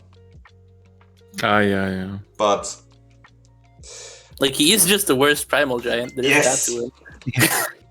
he's the worst Primal Giant. With no upside. So I have to just be real here with you guys and give him a 3 at max. 3. Oh, God, I'm gonna give him a 2. I'll give him a 3. I think the heal might be relevant. Yeah, that's why. That's the only reason. The card draw in Havencraft is kind of sketchy. If Zoe would be still here, he would be also Yeah. good. But Yeah, the he's problem an is not enough unlimited card. synergy. He's an unlimited card right now. Like in unlimited, the Tenko and Oh, yeah. Lana players are all over him. Because you're not worrying about card draw unlimited. Yeah. Yeah. I'll give him a 3 still. Yeah, same. Chris? Yep, same. Chris just copies my opinions on every Haven card. I mean, Default to the expert. Yeah. Yeah. It's like I'm not gonna correct the psychiatrist, Yeah. That's my card to read out. It's Pure Metamorphosis. Transform a card and play into Sacred Teachings. I love this card so much. Smork. No, not Smart. Grief. Well, yes, but also Smork. Yeah, like it's versatile. You can either say, okay, I don't need the 4 cold cost amulet anymore. Turn it into a bird next turn. You mention it so much, you might as well want to explain to the potential new players in chat what you mean by grief. Grief Haven is an archetype that just basically aims to survive the late game and basically it doesn't let you play the game. That's basically what it does. Everything you do, they say no to it. It do be like that. You want to have 10 the cards in your graveyard so your ward and White Cat can go face? No. You have at max 9 dead by turn 10. And then your ward gets killed by the other world.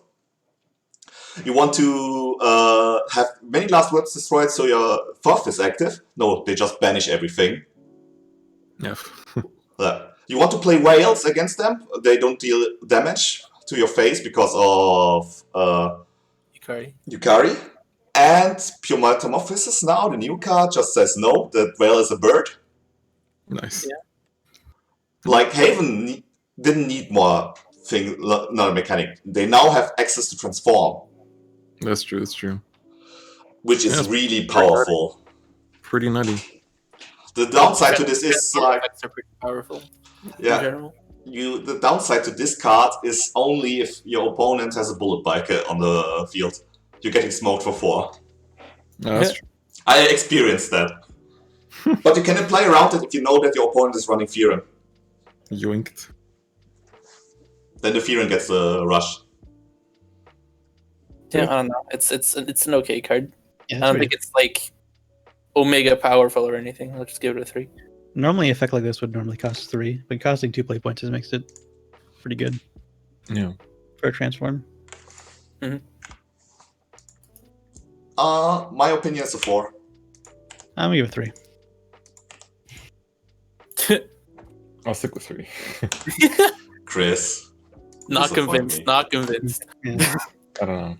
It does seem good though. it's fine. All right. I forgot who even presented. Mango. Yeah, I'm on this one. Sacred Stone Apostle, 1 play point 1/1 with ward fanfare.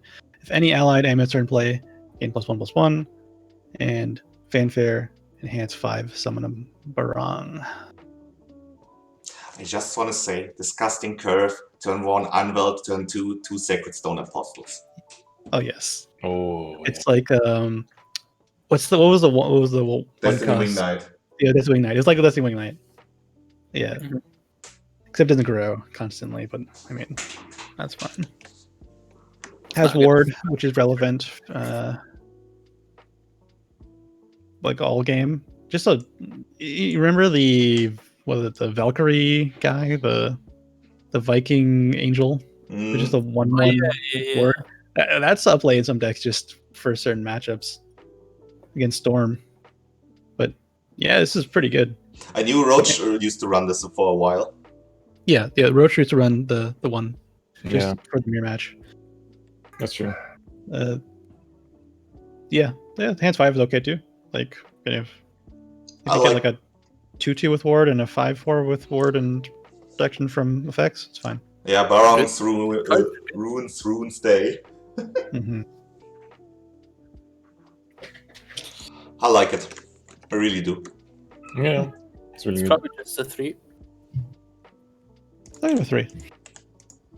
Yeah, I guess I like the high roll for it, but I guess I'll say a 3 too. I want to give this a 4, but it's on the brink of 4 in my opinion, so it's a 3.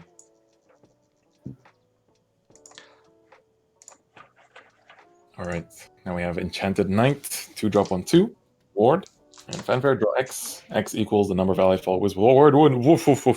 With ward in play. Exactly. Uh-huh. Yeah, it's a little good. He's a little nutty. He instantly reminds me of Owen, Yeah. like the pose and like the 2-1-2. Reminds me of Latham with the mouth open. Yeah. This is Mysteria for Haven. Yeah, this card's real good. What's the one that draws per amulet in Rune? Sorceress. So Yeah, this is better. yeah. This is So maybe going better. to our rating from Rune, the beauty. We've got a Mhm. 4. And since I think it's better, it's getting a 5. I don't know. It's a lot of draw. I like drawing cards. This is definitely a 4. Yeah, Havencraft needs the card draw hint. Yeah. If it's just general card draw and also the ward synergy. So I'll give 4.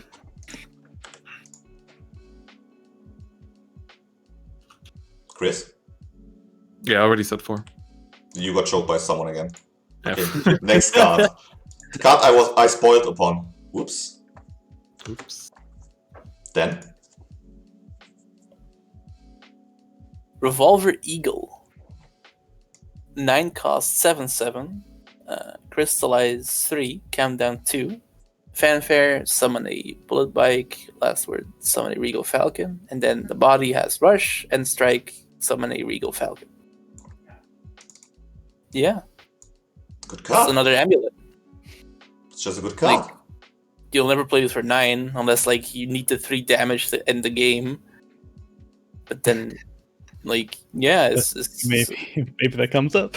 yeah, who knows? Again, it's like another situational thing where like I'm just playing for the crystallize anyways, and sometimes You just need that once exact. every 1,000 games, you can have 9 play points and need 3 damage.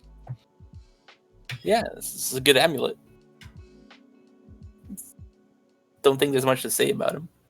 Yeah. No, you can either slot him or the Natura amulet in, which gives the Regal Falcon. So Yeah, true.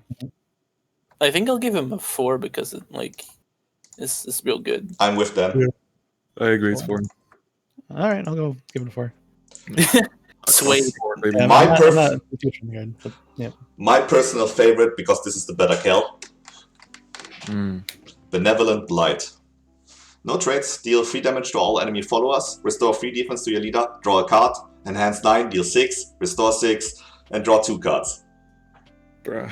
It's just Control Haven called. Yeah, control Haven called. They just said no to your board. Whatever it was, it got nuked into oblivion. Yeah, it's pretty solid. yeah. The thing is, like, you can nuke this if there's like an Amelia, several small things, and you have the gold amulet in play. It nukes the Amelia too, for if you just not enhance it, because it pings the Amelia for free because everything else is dead. Like you instantly want to compare this to Themis, right? Yeah, It's instantly what you want to compare it to, but it's just different better. enough from Themis that you kind of can't. I feel yeah, like. it's just Draw better. your card, Like, which is the which makes it better. Like if it didn't have the card draw, it'd obviously be worse aside from costing 5 instead of 6. yeah, But the card draw just makes it way better. Like let's say draw a card that costs 2 play points. You're getting the other effect for like 3. Yeah, It's pretty nuts. it's pretty good. It's easy 4. Yeah, easy 4. Yeah. easy 5. Let's move on. The only problem with it doesn't clear like a shadow board. But who knows what your shadow's gonna be. Oh, clear shadow wards, trust me. Wow. My man's been playtesting. A bit. Let's just say some people had a session where they had the disconnect screen. I saw that multiple times. All right, I'll read this one. 1 Ilganu, Horror Stray. Fanfare, if this follower has at least 4 defense, put a wretched Trist in your hand. Or Trist? How do you pronounce that? Enchant and banish this follower. Last words, put Horror Stray into your hand and give it plus X defense. X equals this follower's defense before being destroyed. And this is a devolve effect, right? Yeah. Yep. And evolve, give -1/-1 to all enemy followers. Spell? And the spell, summon 3 wretches. If at least 20 allied followers have been destroyed this match, give them storm, and they're 4 3s. Yeah, Yeah. but They last have another word. effect, but we'll probably cover that later. We count it later. So the first thing that comes to mind is puppets. Yeah. Well, that and artifacts, right? Yeah. Yeah, artifacts can get there. Artifacts, it's not too bad for them. They have a lot of cards that generate artifacts on the board immediately. Mhm. It's not too hard, but if you play artifacts and then maybe splash puppets, then maybe it's a little easier. Again, this card also helps you get there just by dying over and over again. Yeah, you instantly get reminded of Nicola, right? Yeah, that's what I thought it was too. And then it has the game finishing aspect of Nicola too, with just the huge amount of damage you can do with the wretched Trist. 12 Yeah, to the dome. Yeah. Mm-hmm. You don't even need the 20 shadows. Yeah. And the Vol effect is pretty good.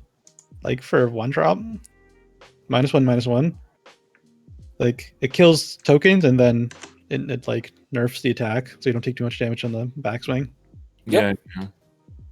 Yeah. It's noted that like it doesn't gain full stats on Evo. Like, Yeah. Yeah, Yeah, that would be broken though. yeah. It gets it's 2-2, it's 2-2, but that's fine because yeah, it's like 2/2 in a weird kind of way. Like going second, you play this, and the opponent plays a card. You trade Ilganau in and play her again, Oh yeah. and then trade against the 2/2. Your opponent plays a 3/3. You play the Ilganau again. They lose on value while you gain value. Yeah, that feels good. yeah, it's pretty good. I rated Better Goblin out of 5. Goblin. Yeah, I'll read it 4. 4. Yeah, 4. Fine. MS versus Rev. Let's make puppets. I'm not convinced, but I don't think it's bad. So 4. No, it's definitely bad. All right, this is me now, I believe. Yeah, that's you. And so Ice Schilindrig Gilded Autocrat. So 7 cost 7/7. So the whole lottery has been won already. Invocation. At the start of your turn, if at least 20 allied followers have been destroyed this match, invoke this card. So, that condition kind of being met across legendaries. And his on-body effect is Ward and Fanfare. Put a Dead to Rights into your hand. When this follower comes into play, summon a Magitrain. And on Evo, he only gets Ward, so nothing new. So what do we have first? The Magitrain or the That's spell? right. Dead to Rights is a 1-cost spell. Give -10 attack, -0 health to random enemy follower. Banish a random enemy amulet, and give the enemy leader the following effect. At the start of your next turn, lose 1 play point. It's kind of hot. All right, and then we still have the Magitrain. So the Magitrain is an 8-cost 5/9 maneuver. Finally, our second maneuver at the very end. Followers originally cost at least 5 play points, and when this follower becomes maneuverable, banish all other followers, excluding Ice Schilindrig.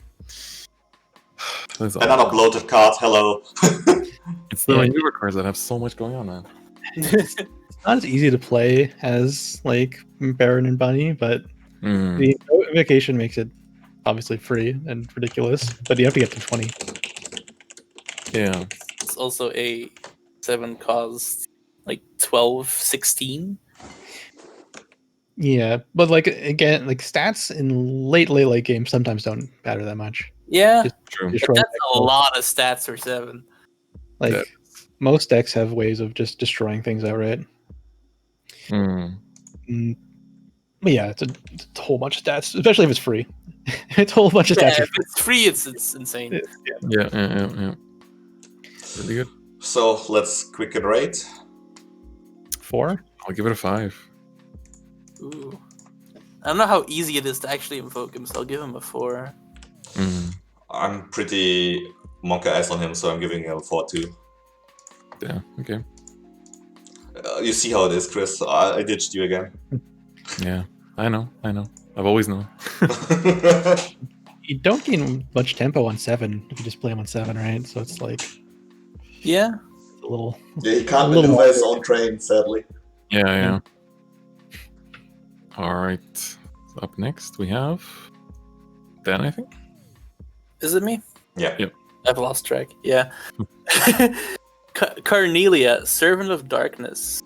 For cost 1/3, Fanfare, summon a guard form golem, and then if at least 6 different allied artifacts have been destroyed this match, gain the ability to evo for free.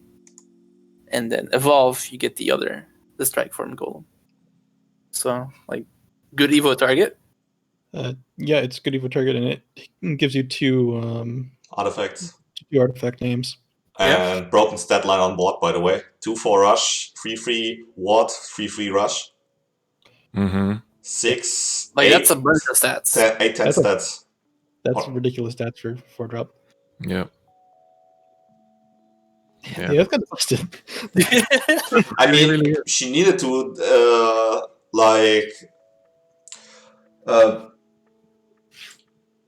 fill the void that artifact duplicator left. So That's true. That's true. Yeah. She's kind of competing for that first Evo with Modesty. Modesty can easily eat your second. Oh, Evo. yeah, If yeah. you have this card, you're gonna fall this first every single time. That's the thing, right? They can change Evos, so it doesn't really matter. But yeah. Because, like, you can Evo this late and just Evo for free. Yeah. Or you can Evo Modesty late and Evo for free. Mhm. So it's real cool how that works out. Yeah. the ratings, ladies and gentlemen. 5. Yeah, I want to give this a 5. Yeah, I'm saying 5. Man, this is a 5. Going It's on. also cute. That's like a plus. Portal's looking kind of good. Elemental Brink. Give your leader the following effect. At the end of your turn, if you have at least 1 play point, give -2/-2 to a random enemy follower. Then if you have at least 3 play points, give +2/+2 to a random allied follower. At the end of your turn, remove this effect. Yeah, I know about this one, Chief. Yes, It's not good enough. Yeah. Like 1 play point -2/-2 is pretty decent, except it's random. And if it was you the have other to way put this around. card in your deck is the problem. Yeah. Like, if this was a token, cool token, I'm down. But as Yeah. a card, And also, Yeah. like, I feel like if it was the reverse order, like if it was the 1 play point 2/2 to a follower, and then the 3 play point -2/-2, it'd be a bit better. But now it's just like you're giving it. I don't know. It's basically a 3 cost debuff buff. I don't know. It's not really worth I it. mean, we had the discussion. Float Portal. Yeah. Quick rating. 2. 2. 2. 2, 2, 2, and a 2. Moving on. Capsule Homunculus. At the end of the turn... Oh, sorry. Oh, It's Mango's turn. yeah. Capsule Homunculus. 0 play point 0/2. At the end of your turn, if you have at least 1 play point, restore 2 defense to your leader. Then if you have at least 3 play points, deal 2 damage to the enemy leader. Kind of bad. OTK out of 10. This is rating OTK out of 10, by the way. Or out of 5, I guess. You OTK with that on 9. Yeah, it's Yeah. whack how that works out. Yeah. Yeah, if you have the... What's the card called? Vesha. Yeah. Dimension something. Awakened Ragnar. Yeah, the Vagna, and then you... Yeah, just it's OTK.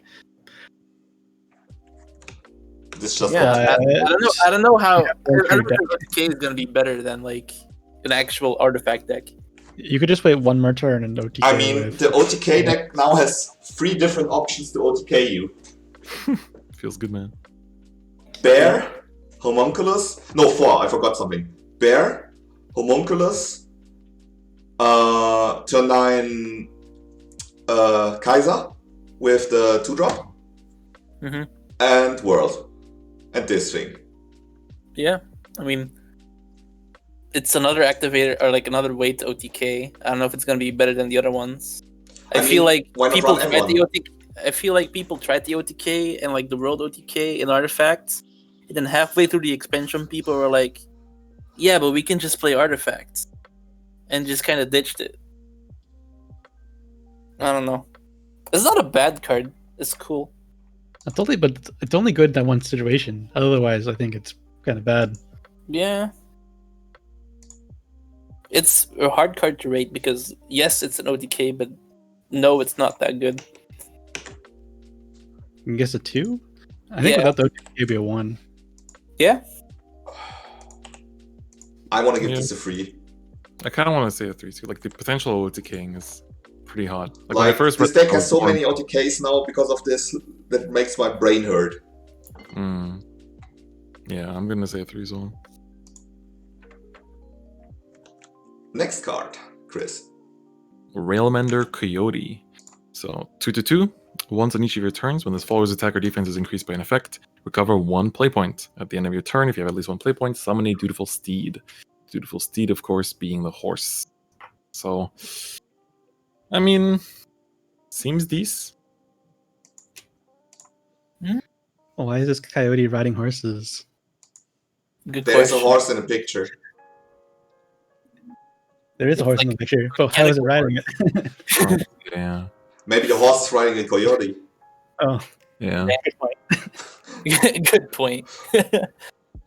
Just Machina trait is missing. Yeah, But I don't know if Portal is gonna abuse these steeds as much because there's not much support for it in Portal specifically. Ilgenau is the only thing that comes to mind right now. if you're just floating things, then yeah, it's fine, right? Mm-hmm. Like if you have multiple effects in a turn because you're floating, then maybe this can fit in. Yeah. Just as filler, but like Yeah, for feel like filler, it's I'm just gonna rate it a 2. yeah. Yeah, I agree. Yeah. Moving on. Alright, my turn again, right? Cookies. Scavenge, 2-cost spell. Put 1 random copy of an allied follower destroyed this match that originally cost 1, 3, 5, 7, and 9 play points into your hand. The only 9 play points being Colony at the moment right now. If the game ever lasts that long. Then I don't know why Portal wants this card. It's card What? generation, which is nice. So Yeah, you kind of call it card draw. If you draw 3, if you get 3 cards with this pack, it's. I mean, 1 play was Ancient or Analyzing Artifacts, 3 play points, the 2 free artifact, 5 play points, any of the, artifacts, the Sinto artifacts, Paradigm Shifts artifacts, and 7 play points. I have no idea. 5 is going to be what's her name? The one that makes the radiant. Oh yeah, Ohela. Yeah. Or the I don't think artifacts. you really need this. I think you'd just rather just play on curve and not have to worry about this. It's like if the Shadowverse was Hearthstone, then yeah, this card would be really good. But Shadow's not Hearthstone. Yeah, exactly. You're just gonna play on curve. You're just gonna make sure every single play point goes into tempo 2? instead of value. Yeah. Yeah. Sounds good. Yeah.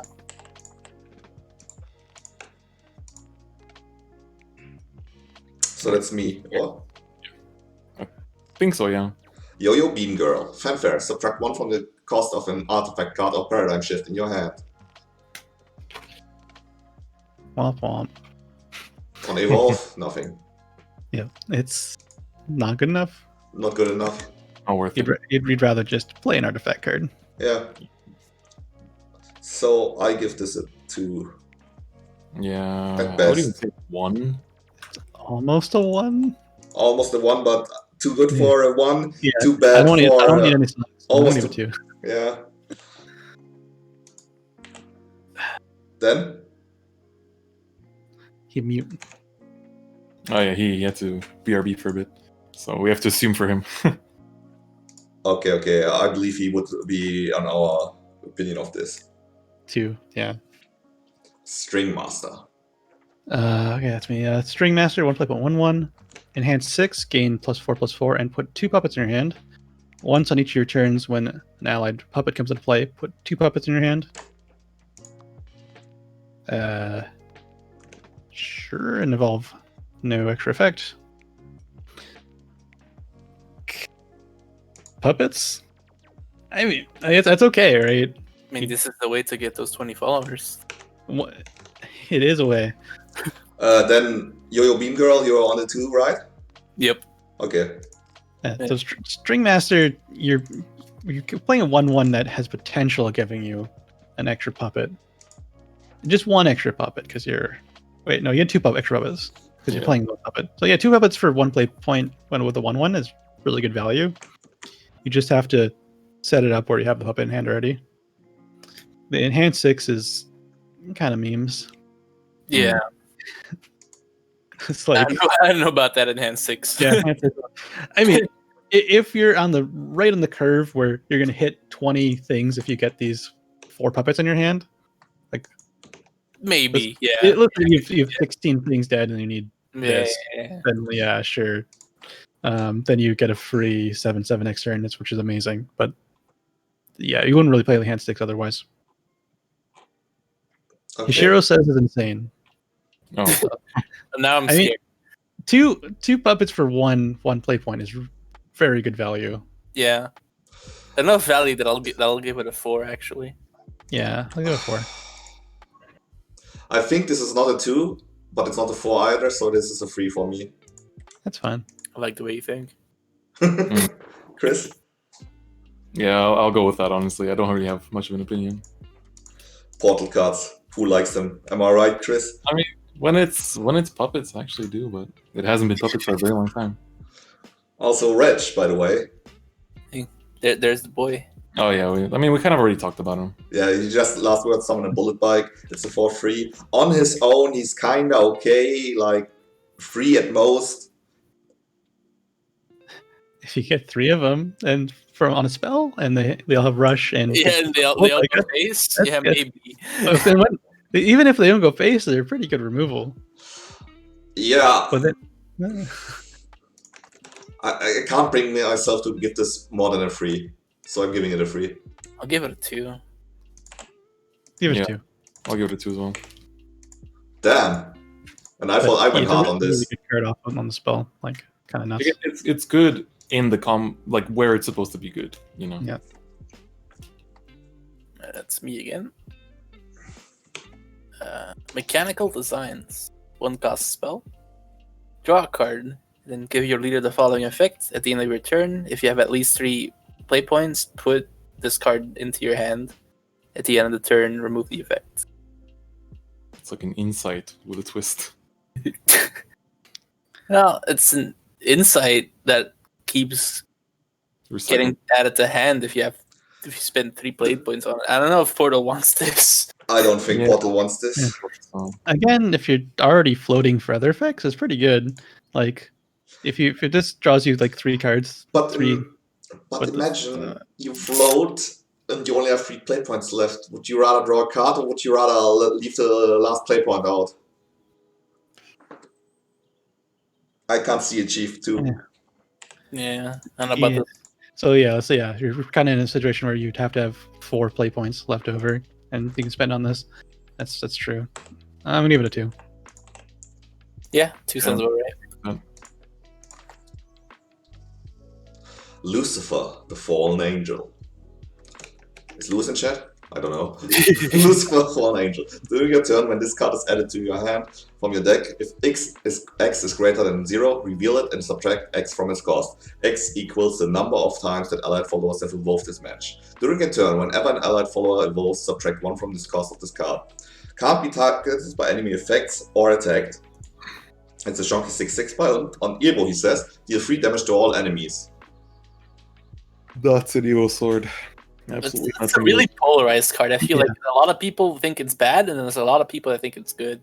It's basically Effect? Aegis that can be killed. Well, you know. Hmm. I find this first effect funny. It just kind of shows you how the engine works. Because like if it was like let's say a Hearthstone card, it wouldn't have to have all that text just to reduce its Yeah. cost. Yeah. It would just be the cost reduced by how many times you evolve this game. Yeah, it does show how the engine works. True. Yeah, it's Yeah. True. a big wall of text. Just This for is polarizing, effect. like, we can't please everyone on this card. It does a lot of things, and like it's really annoying if you can't deal with it, right? Yeah. Yeah. It just is it win more though? Is it do you need this in Sword? Does Sword just rather play its better, stronger cards all the time? It's fodder for DVD, is what it is. That's What? that's Pretty nice. fine. 'Cause with the Roost, it's pretty good. Oh, why can't that assuming thing? Roost activates after the reduction on it. Yeah, Like, I can only see this in Sword and Dragon right now. Yeah, I agree. Maybe Forest. Yeah, but I don't know. I'll give it a 4, but barely. I'll give it a 4. Yes. I'll give it a 4. I mean, Like, it's no This is Zeus. He's supposed to replace Zeus, but he's no Zeus. Thank the Lord that he's no Zeus. Yeah, probably, happier probably with there's a lot of cards right now that are like Zeus. who was it now? It's Mango. Ramiel, 2 1 2/2 with Ward, reduce damage from effects to 0, and she has an evolve effect. Reduced, yeah, okay, whatever. At the end of your turn, if you have more evolution points than your opponent, gain an empty play point orb. Neutral ramp for everyone. Yeah. This is them saying we know that's going second is kind of bad, so we'll just give you this. Mm-hmm. Have this. Yeah, have this. It pretty much sets you in a situation where you're kind of going first, except you have to have this in your deck and use your Evolve on instead of something else. Yeah. So maybe not as good as going first, but at least it's not that bad. It's good in a deck that already wants to run Ward 2-drops, so like Ward Haven. I can also see it in Griefer. Mhm. It's just an okay card, and then like some decks will like it more than others, right? Yeah. Something like maybe Shadow wouldn't mind this because it just fits a curve. Yep. Yeah, The Alyeska effect can also be pretty relevant. maybe some kind of control force deck, but like Yeah. decks that probably don't want to run this are like Sword and Dragon. Yeah. Yeah. There's already enough going on there. Mhm. I'm giving it a 4. Yeah. Yeah. I'll agree. I'm thinking about 3, but it's probably a 4. Yeah. Rampant decks that aren't Dragon is really strong. Yeah. That alone gives it a 4. Yeah. The card I revealed. Oh, yes, it is. But I'll be the one talking about it. It's Wonder Chef's evolved form. So, Wandering Chef, 2/2. Once on each of your turns, when this follower's attack or defense is increased by an effect, deal 3 damage to a random enemy follower and restore 3 to your leader. Also has an Evo effect to summon the Arcane Personal Carrier. It kind of brings you back to, like, neutral tends to sometimes... It's kind of like, what was the Tree Generator 2-drop? Kind of feels like there's a for this Pathfinder. flavor. Yeah, it's like a Pathfinder with a different flavor. Yeah.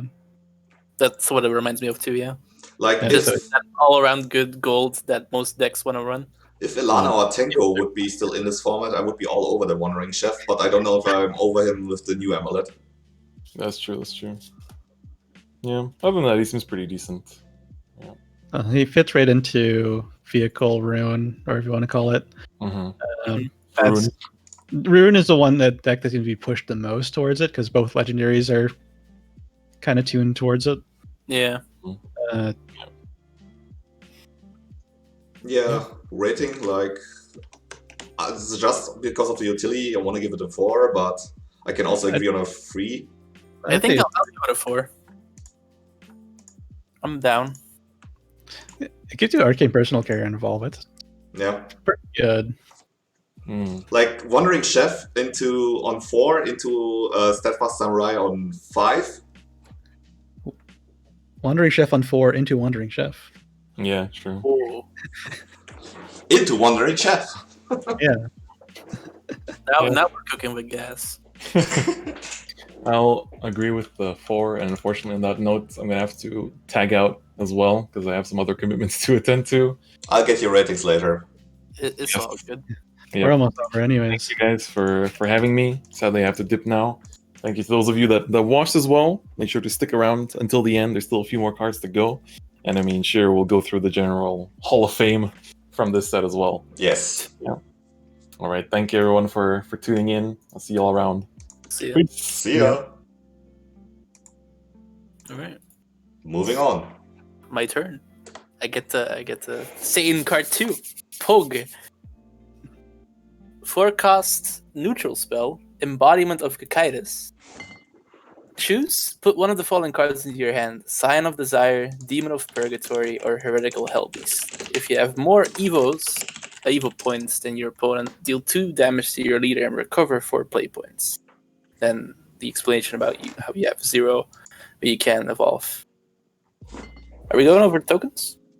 Or does everyone remember the tokens? I'll just quickly summarize. The Sign of Desire is a 4 play point 5/5, which randomly kills one of your opponent's followers, and you add the attack of the follower to your health. Basically kills 2 things. Demon of Purgatory is 9/6 that discards 1 card of your opponent. And the Heretical Hellbeast is an 8/8 which nukes the board and deals damage to you as a cost for the followers on board. Like, if the opponent has 5 followers and you 1, it deals 6 damage to you. So yeah, Good card. Good card. Good Nothing- tokens. Nothing Helps to you say get about it. wrath. This card is broken in Roost, by the way. This card is Like- broken in Oh, Griefer yeah. too. Because if you have more evil points, you actively recover play points because you play this for 2 and then you recover 4, so you gain 2 play points when you play this. It's actually nuts. Yeah. Yeah. And as I It's- said, Pretty good. Griefer Haven just goes likes all 3 of those cards. Demon of Purgatory, you have a win con I don't want you to have. Bam. Sign of Desire, I'm healing from your Emilia, thank you. Heretical Hellbeast, you have a white board, buy board. But yeah, I'm glad to see the Satan cards back. The good ones. Yeah. Yeah, there's a few good ones missing. Scorpion. But I mean, Scorpion yeah. comes to mind. It's not giving you Scorpion. It's not giving you the draw 3. It's not giving you- It's like, it's fine. Yeah. Let's rate it. Like, I like to give it a 5 because I think it's too strong. I think 5 might be a bit too high. I think it's a little much. It's It's none a of 4.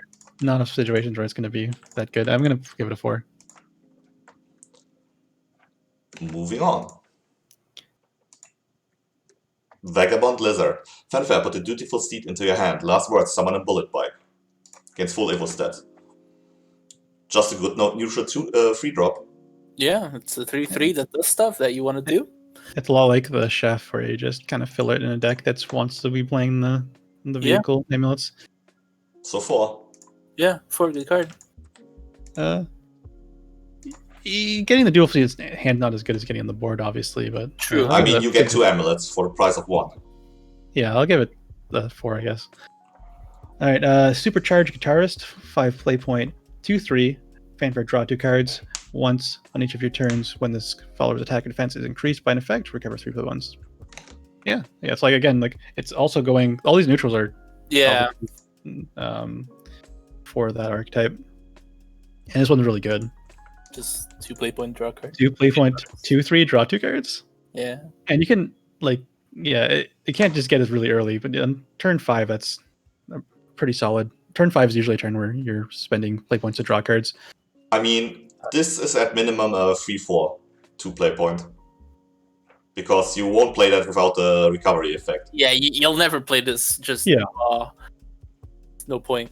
So, on the basis of this, I want to give this a 4 too. Yeah, I'll give it a 4. Yeah, card draw good. Card draw good.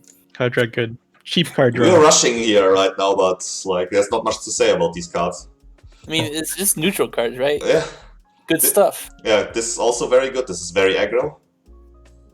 Rivayle Bandit. Yeah, 1 cost, 1/1.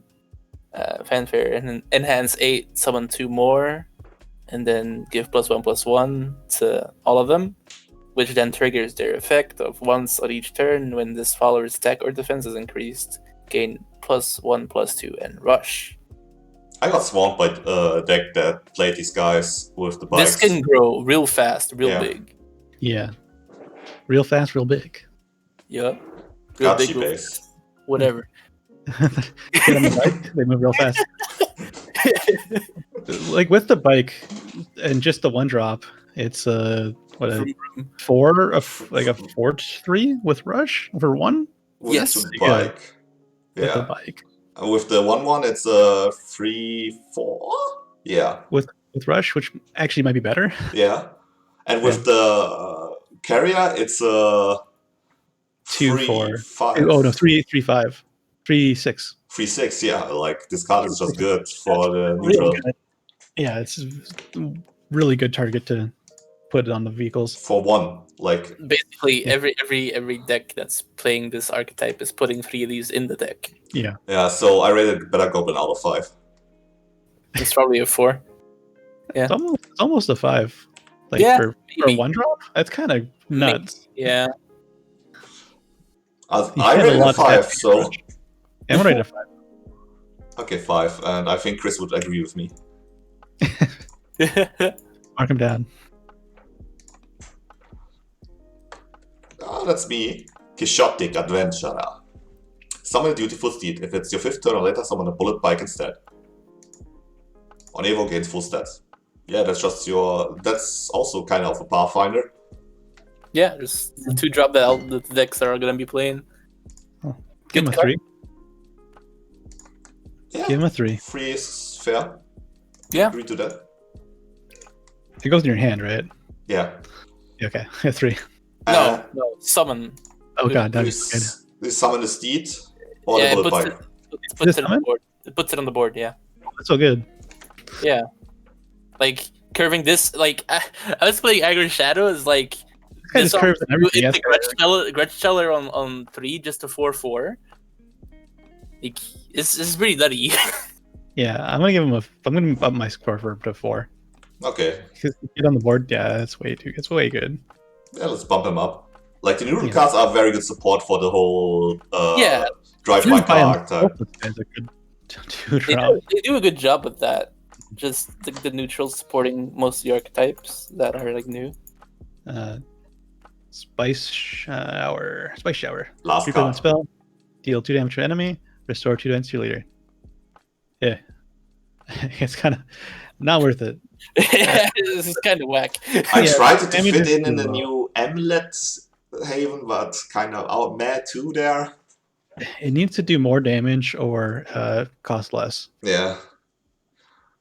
Yeah, if this was 2 play points, deal It would 2. just be K's. It would just be the It's not the worst, but not the best. Like, I'm giving it a 2. yeah, I'll give it 2. 2 sounds about right. Damn voice crack, Jesus. And that's it for the card review. Let's see which top cards got a score of 5.0. Number 1, Anvil, Judgment's Cannon got 5 points. Bunny and Baron, Spectre Duo, got 5 points. Carnelia, Servant of Darkness, the first gold card to get 5 points. Draconic Council, the first silver card to get 5 points. Dragon Devouring Dread, 5 points. Grudge Teller, 5 points. Grudge Teller was the free play point. The bronze card. Bronze. Yeah. Yeah, first bronze to get a 5 Teller. Invincible Monster Trio, 5 points. Give me a second.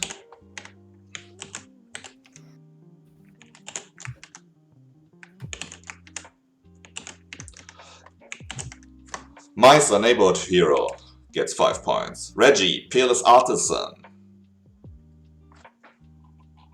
gets 5 points.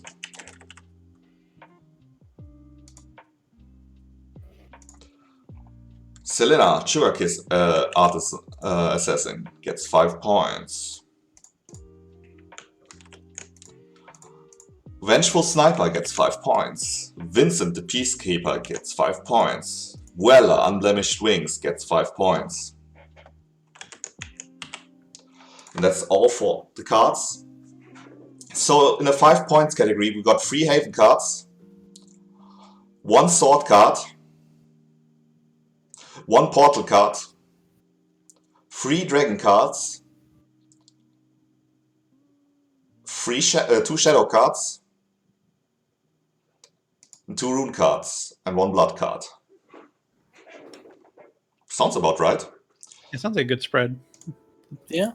The average points. The winner of this expansion by 0.4 points is Shadow, followed by Haven and Dragon, which share the second place. Loser of this expansion, according to our ratings, Portal. is Portal and Sword. Yeah. They don't need anything though. Yeah, they don't need Yeah. anything. They don't need anything. Sword can have a weak expansion, it's fine. Yeah, and that's it for our card reveal. A review for Storm over Rivayle. I hope you guys had fun. I'm gonna look for a person we can host now. I want to go eat. That's what I want to go do. I know who to host. Okay. And yeah, guys. Love you all. Thank you for coming, having us. And I'll see you probably next time. See you later. Probably, he says. Ciao.